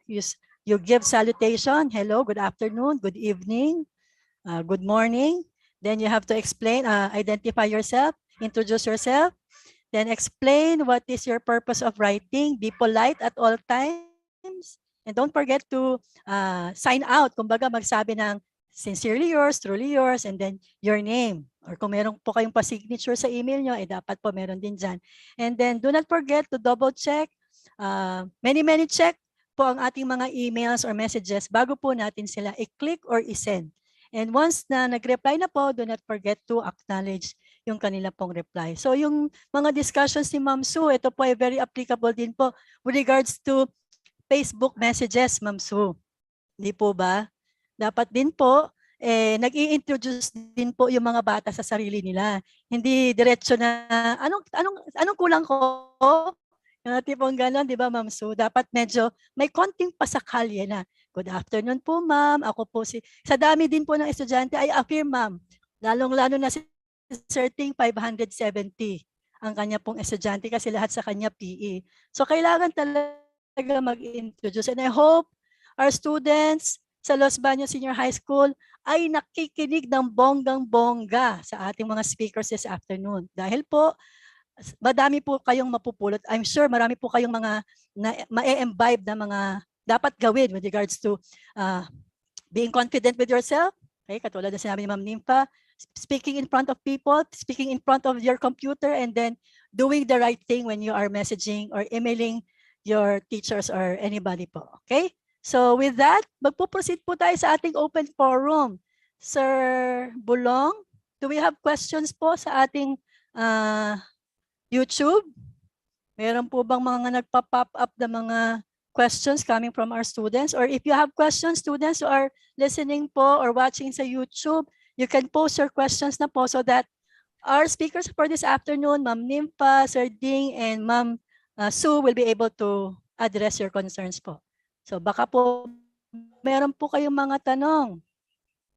And while waiting, i-plug ko lang po ulit, we have the attendance link po. Do not forget to sign up or mag-fill up po kayo ng inyong attendance so that it will be noted po by our technical team. Sir Bulong, we have questions po sa ating YouTube channel.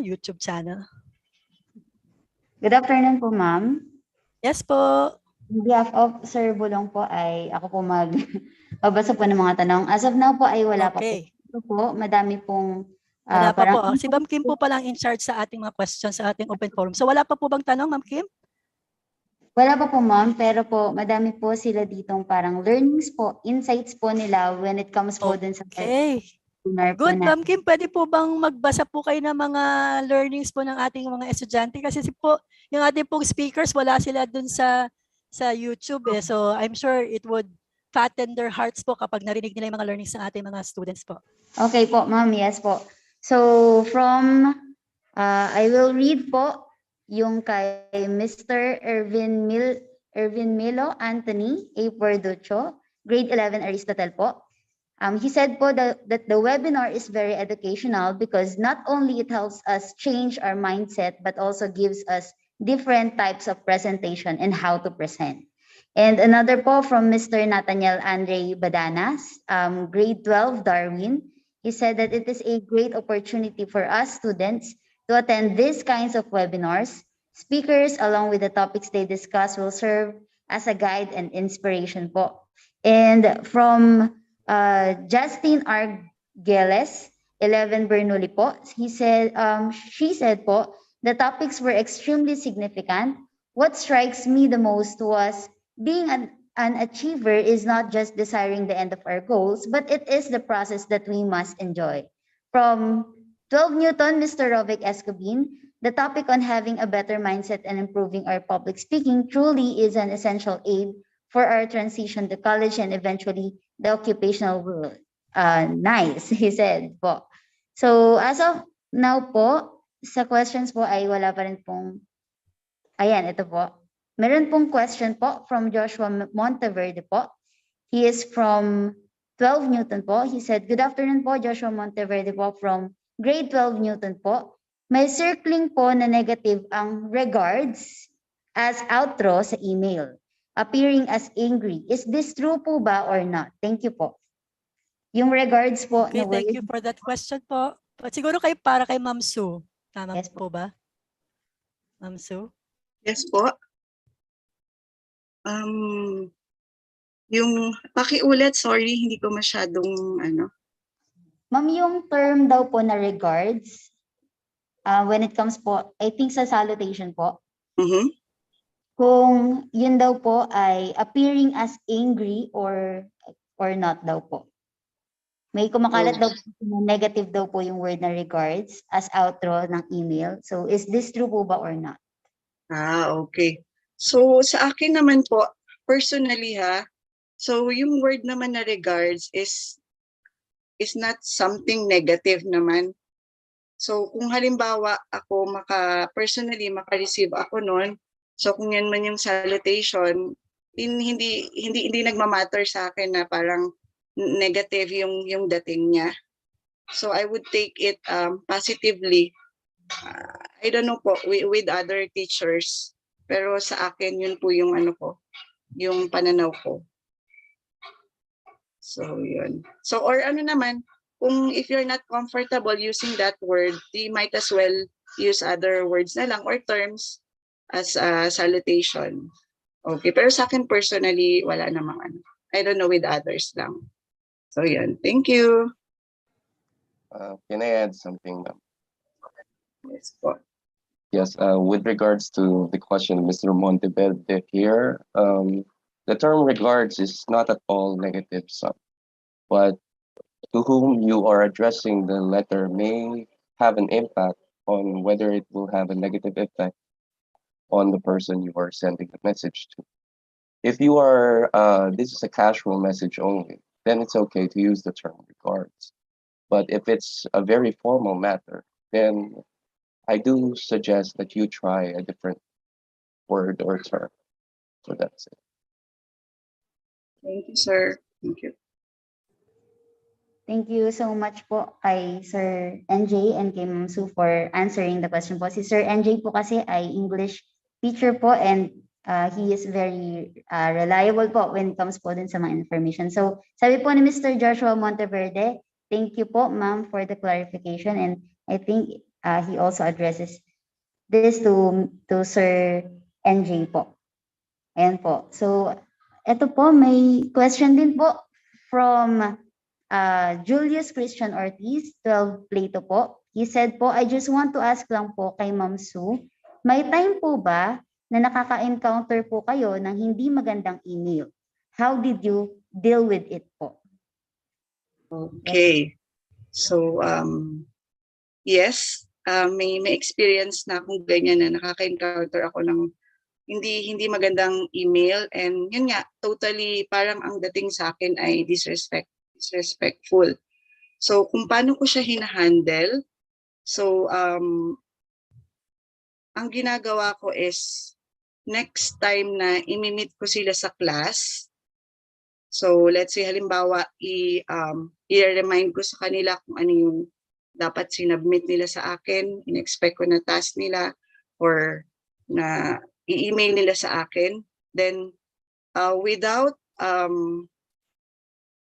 pinpointing or identifying yung student na yon, sasabihin ko siya, magre-remind ako in general muna sa class na parang, okay, parang class, when sending emails naman to your teachers, ganito, ganyan. So, i-remind ko sila para at least ma-remind sila na siguro akala kasi nila, feeling nila basta nakapag-send, nakamag-submit, yun na yun. Diba? So, parang wala man lang paggalang, wala man lang respeto. Yun kasi yung dating sa akin. Okay? So, pagka kasi ganun, they have to be reminded. Kasi kung hindi mo rin naman i-correct yun, itatama, ang magiging dating sa estudyante, okay lang. 'Di ba? So masasanay sila sa ganung paraan. And kakausapin ko din yung student, then i-remind ko din siya na wala naman pagalit or anything. Kumbaga gentle reminder, the next time, ganyan. And in fairness naman, sa next time na nag-email siya, so may improvement naman. So nakakatawa yun naman, at least aware siya. And na-appreciate niya naman na nako-correct siya. So yun lang po. Thank you. Thank you po, Ms. Sue. So another question po from Mr. Rovic Escobin naman po. I think this is addressed to Sir Ding po. Sabi niya po, hi, Rovic Escobin from 12 Newton. Inquiry po for public speaking. Any tips and hints on improving our first impressions in publicly speaking? Since yung non-verbals and toning po is mostly 90%. Sir Ding, if you may po.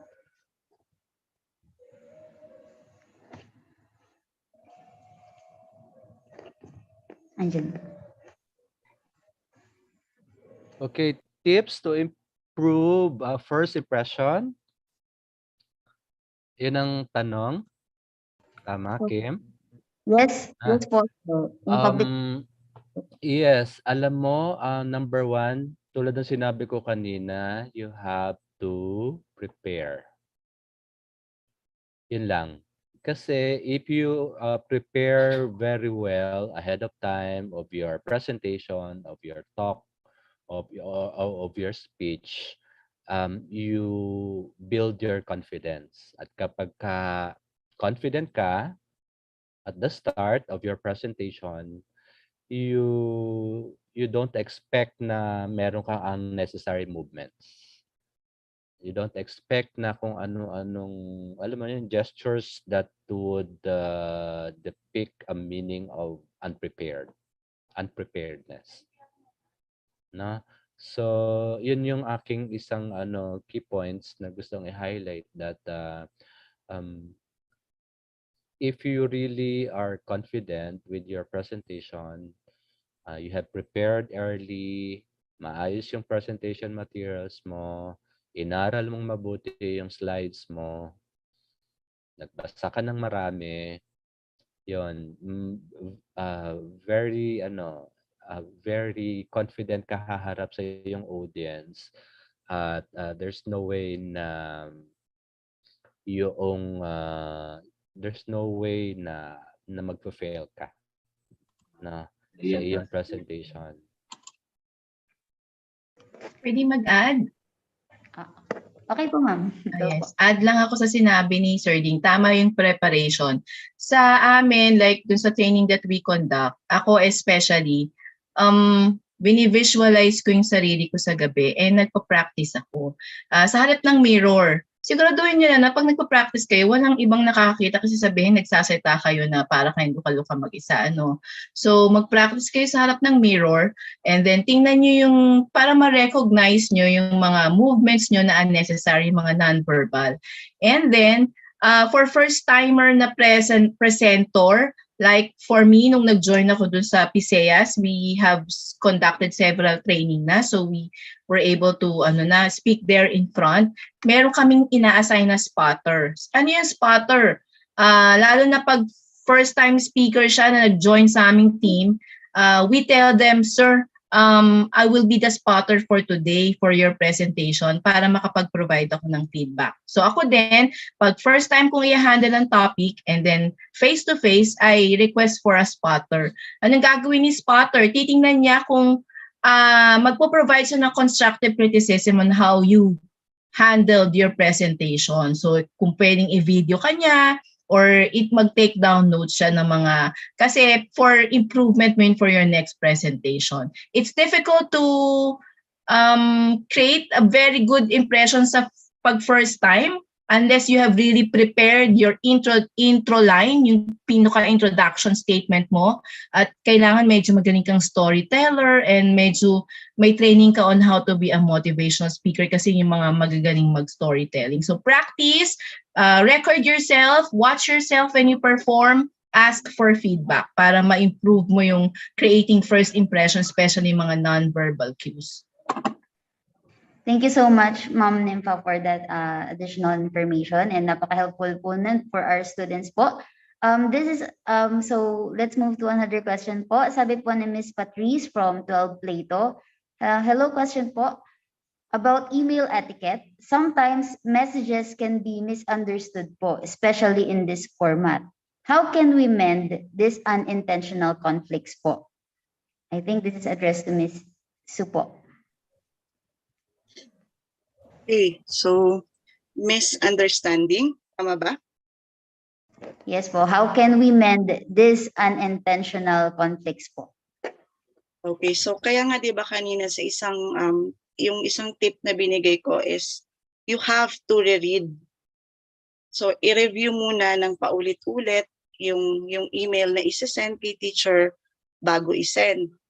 Now, kung halimbawa dumating yung ganung sitwasyon na meron kang siguro na send na unintentional, so nagkaroon ng misunderstanding, so how to mend, wala namang problema kung mag-email ka ulit, 'di ba?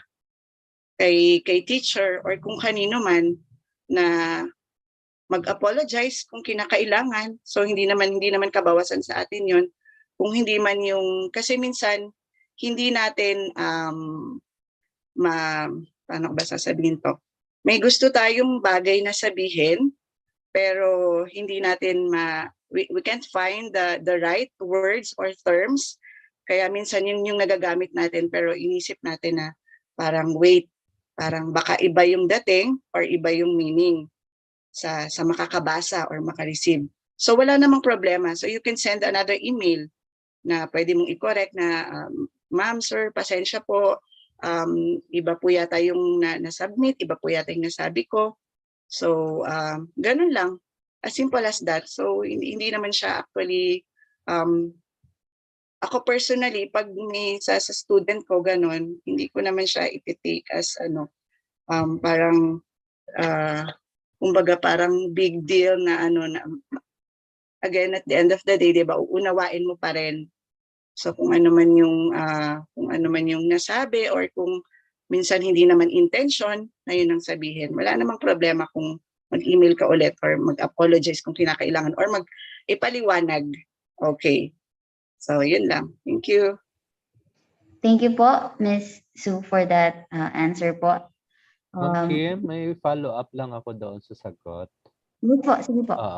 Actually, kasi pagka-email, ang hirap talagang interpret kasi kapag written, di ba, walang emotion eh. So, subject to different interpretation. So, kaya dapat basahin mo talaga ang read and read, no? Yung reply, before you send it. Yun yung pinaka doon. Ngayon, kung halimbawa how do you mend a broken heart? How do you mend misunderstanding? Siguro a follow-up email, a clarificatory email will do to mend the broken heart. Thank you. Thank you so much po, sir. I think helpful din po yan sa mga students po natin, especially po ay nasasanay po na may po, kahit English, nalalagyan na po para lang maging okay yung email, ganyan. So thank you po for those information po. Another question po, I think this is addressed again to Sir Ding. When practicing for public speaking, how can one assess themselves better content-wise? Sometimes po kasi I'm contented with just finishing the speech, especially impromptu, with no idea about what I had just said. Sabi po ni Mr. June Miranda. So pag daw po ba impromptu, so I think there's no time to prepare. So how can one assess themselves better content-wise? Tama. Kasi impromptu yon, so you don't have time to prepare. So, that's the time only during your impromptu speech where you can ask someone to assess your performance. Kasi impromptu wala kang preparations. So, yun yung makakapag-assess kung doon sa performance of your speech on that day. Mismo. So, yung you ask siguro good friends doon sa performance mo. Kasi 'di ba sabi nila true friends tell the truth. 'Di ba? Oo. So, yun yung aking masasabi doon. Thank you, Ding, po, for that answer po. And another question addressed to you po again. Sir, I think they are really interested with this. Baka po may mga defense sila. Sabi po ni Mr. Andre Badana from 12 Darwin po, inquiry po for public speaking, what advice can you give to those students that lost their confidence and enthusiasm in public speaking po? Ang sad naman nun. Dapat hindi nawawala yung enthusiasm to go back on your feet again. Kasi hindi naman tayo, 'di ba? Balikan natin yung achievers mindset. 'Di ba dapat move forward and upward. Ano? So hindi natin tinitingnan yung mga failures natin kasi wala tayong achievers mindset kung ganon ang ating perspective sa buhay, lalong-lalo na kung yung doon sa failure na sinasabi niya na nawala na siya ng gana, nawala na siyang confidence. So hindi natin alam na baka yung unang pagkakadapa natin ay parang i-treat natin that as a challenge for us to be better speakers the next time. Dapat ganun ang treatment. Dapat head-on, hinaharap yung mistakes, yung pagkakamali o yung kakulangan natin sa performance natin when we speak. No, yun yung aking advice doon. Hindi dapat backward thinking. Align na align doon sa talk ni Miss Nympha na dapat we should look forward and upward. That also applies to your speaking or if you are a public speaker talaga. No? Hindi naman nagsisimula tayo sa magaling agad 'di ba? We develop confidence through experiences. So wag mapanghinaan ng loob. Thank you. Agree po. Again, magdadagdag ulit ako, ma'am. Ayan. Okay, go ahead po, ma'am. Habol lang ako. Kung medyo natatakot, nawawala na ng gana, or walang push, drive to do public speaking, take the opportunity as students, take the opportunity kapag ina-assign kayo ni ma'am and sir mag-report sa class, no? Kasi yan ang isang magandang training nyo. Tandaan nyo, public speaking is one of the skills na very important sa mga employees ngayon. The way you are able to deliver your thoughts, your recommendations, and how you're going to sell that to your boss or to your colleagues is very important. Kaya kung nawawala ng drive, medyo go to the achiever's mindset, no? Move forward and upward and take that as a skill. Remember that that's a very important skill para kayo doon sa corporate world. And then yung nervyos sa mga first time, totoo yon at natural yon. Sabi namin pag kami nagko-conduct ng public speaking training, pag hindi ka naninervyos, abnormal ka, no? Ako, ilang beses ko nang binato yung subtopic ko sa training, mga ilang times ko nang yun ang topic ko, pero every now and then, paghaharap ako sa mga participants, ibang participants, may kaba pa din. And what I do is that I channel that energy, that fear or nervousness para mag-strive ako at mag-prepare ako para hindi ako pumalpak dun sa public speaking engagement. Thank you so much po, Ma'am Nimpa. And as you speak po, meron din pong question address po sa inyo. I think dalawa po siyang question from the same person po. Sabi po niya, good afternoon po, Daniel Moleno po from 12 Archimedes po. Question lang po para po kay Ma'am Villamayor. Can you share to us po of how you deal with your mind settings in your life po? And yung second question niya po, follow up lang po, may mga certain factors po ba na nakapagpabago ng mind settings niyo po during your journey niyo po? Yun po. Uy, thank you ha. Thank you just sa question na yan. Anong ginawa para ma-achieve yung mga things na meron kami sa course ng aming Certification of Achievers Mindset Developer na approach na tinuturo. I did not discuss it kasi hindi naman kayo magsa-certify, no? So this is just a webinar. Pero just a quick sharing, you have to constantly and consciously engage yourself to develop that mindset.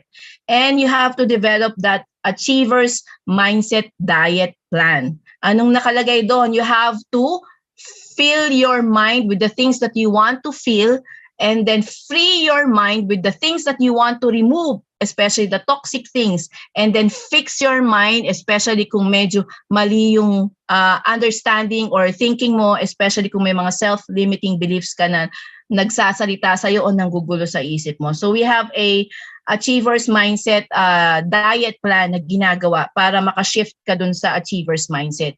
And then, ano yung na-experience ko, kung meron akong nagkaroon na experience na ganon, kasi I had a brain trauma injury as a result of a car accident. So, hindi ko mapigilan na laging ang iniisip ko when I had that depression, laging feeling ko hindi ako magaling. Hindi ko na kayang gawin ang mga bagay na ginagawa ko. Imagine after the car accident, hindi ko gustong bumalik sa office para magtrabaho dahil feeling ko hindi ko na kayang gawin yung 20 years na ginagawa ko na. So yun na naging effect ng car accident sa akin. So what I did is that I enrolled in the life coaching certification. I enrolled in the Achievers Mindset certification para personally ma-engage ko yung sarili ko. Ganun na ba ako kagaling? Hindi. Meron pa ding time that I am overwhelmed, merong anxiety pa rin. There are times na may self-limiting beliefs pa rin na gumugulo sa isip ko. Pero this time, I'm conscious na hindi dapat ganun. Na hindi ko dapat i-tolerate yon sa brain ko at hindi ko dapat i-tolerate yung mga thoughts na yon because I want to achieve something. I want to have something that is relevant to do. Thank you so much.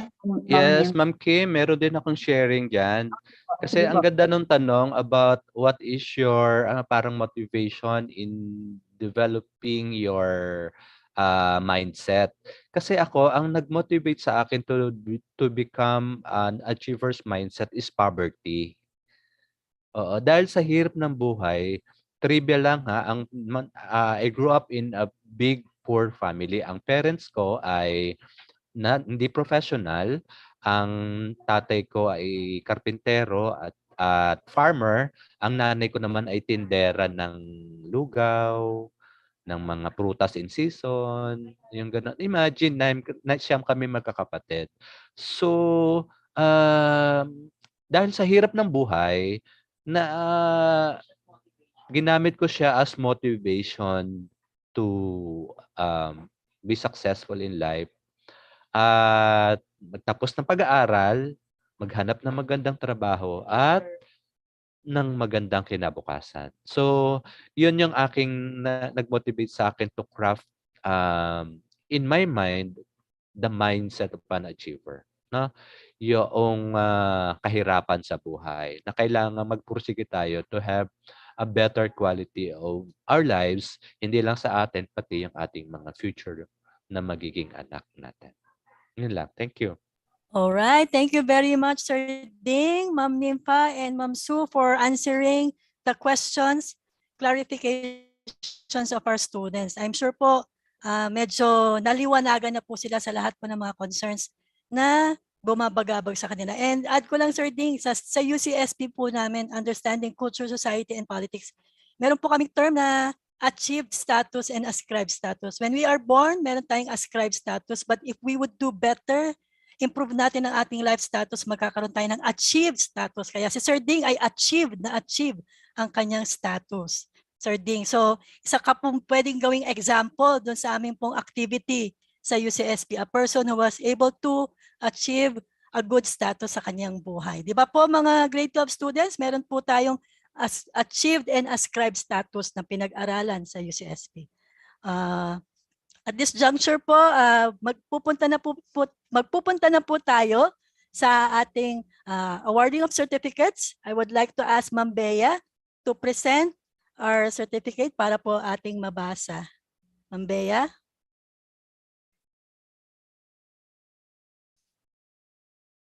Okay, allow me to read po. Republic of the Philippines, Department of Education, Region 4A, Calabarzon, Division of Laguna, District of Los Baños Senior High School. Los Baños Senior High School.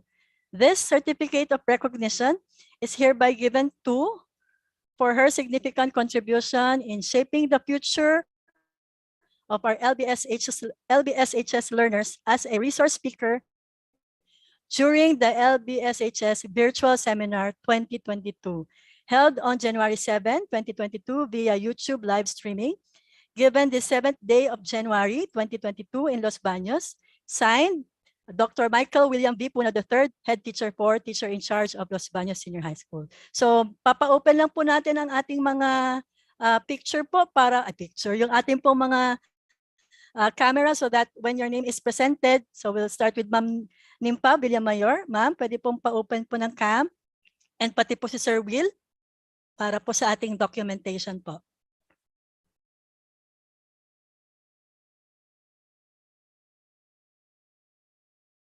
Okay, so this certificate is given to Ma'am Nimpa T. Villamayor. The second certificate is for Ma'am Bea, next certificate po.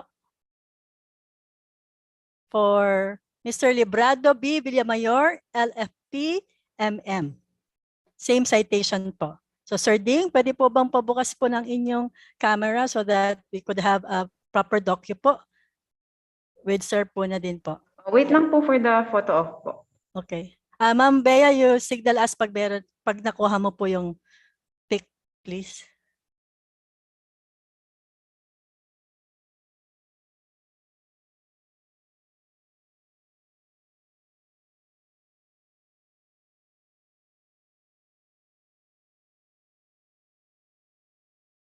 Ma'am Bea?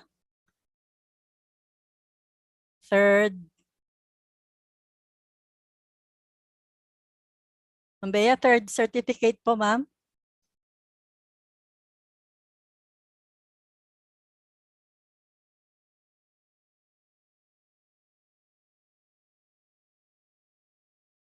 Nasaan na po si Ma'am Bea?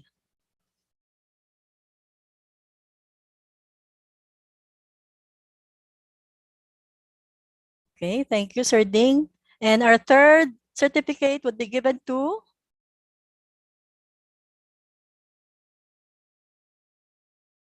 third po, ma'am.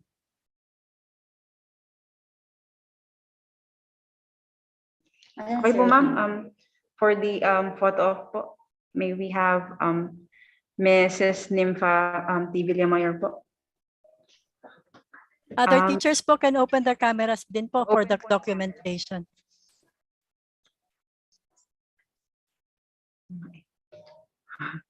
Okay po. Second certificate would be given to Mr. Librado B. Villamayor, LFP, MM. Sir, ano kayang ibig sabihin ng LFP? License or... Okay po, 1, 2, 3. Okay po, thank you po. Okay, and our third certificate of recognition would be given to Ma'am Sue Dixie A. Tandang, licensed professional teacher. Ma'am Sue, pwede po pa-open ang cam? 1, 2, 3. Thank you po.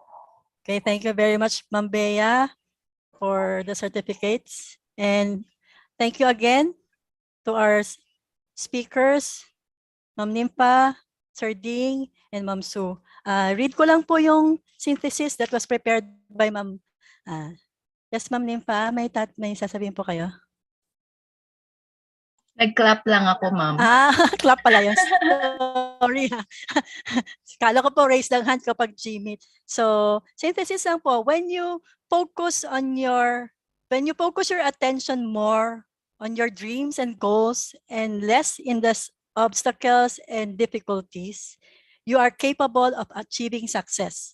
No one knows the desire of your heart better than you. So, ito po yung takeaway natin kay Ma'am Nimpa. For Sir Ding po, the application of practical tips on how to be a good and an effective presenter, as well as how to manage our presentations, is very relevant. Thank you very much, Sir Ding. And for Ma'am Sue, email netiquette is essential nowadays, especially that we are living in a super virtual world. So again, thank you po sa ating mga speakers for this afternoon, paggabi na po. And while we are at it, pwede po bang pa-open po natin ang mga cameras for our final documentation? Pictures po. And then, reminder lang po, after these students who are listening or still watching po,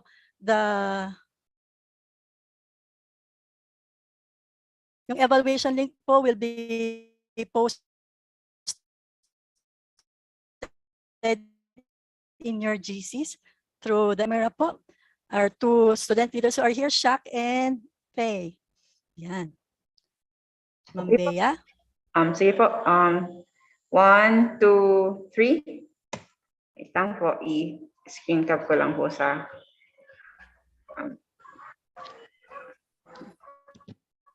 po.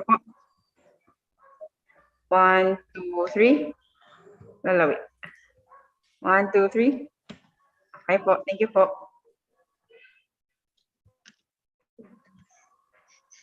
Alright. Po akong nakalimutan for the closing remarks.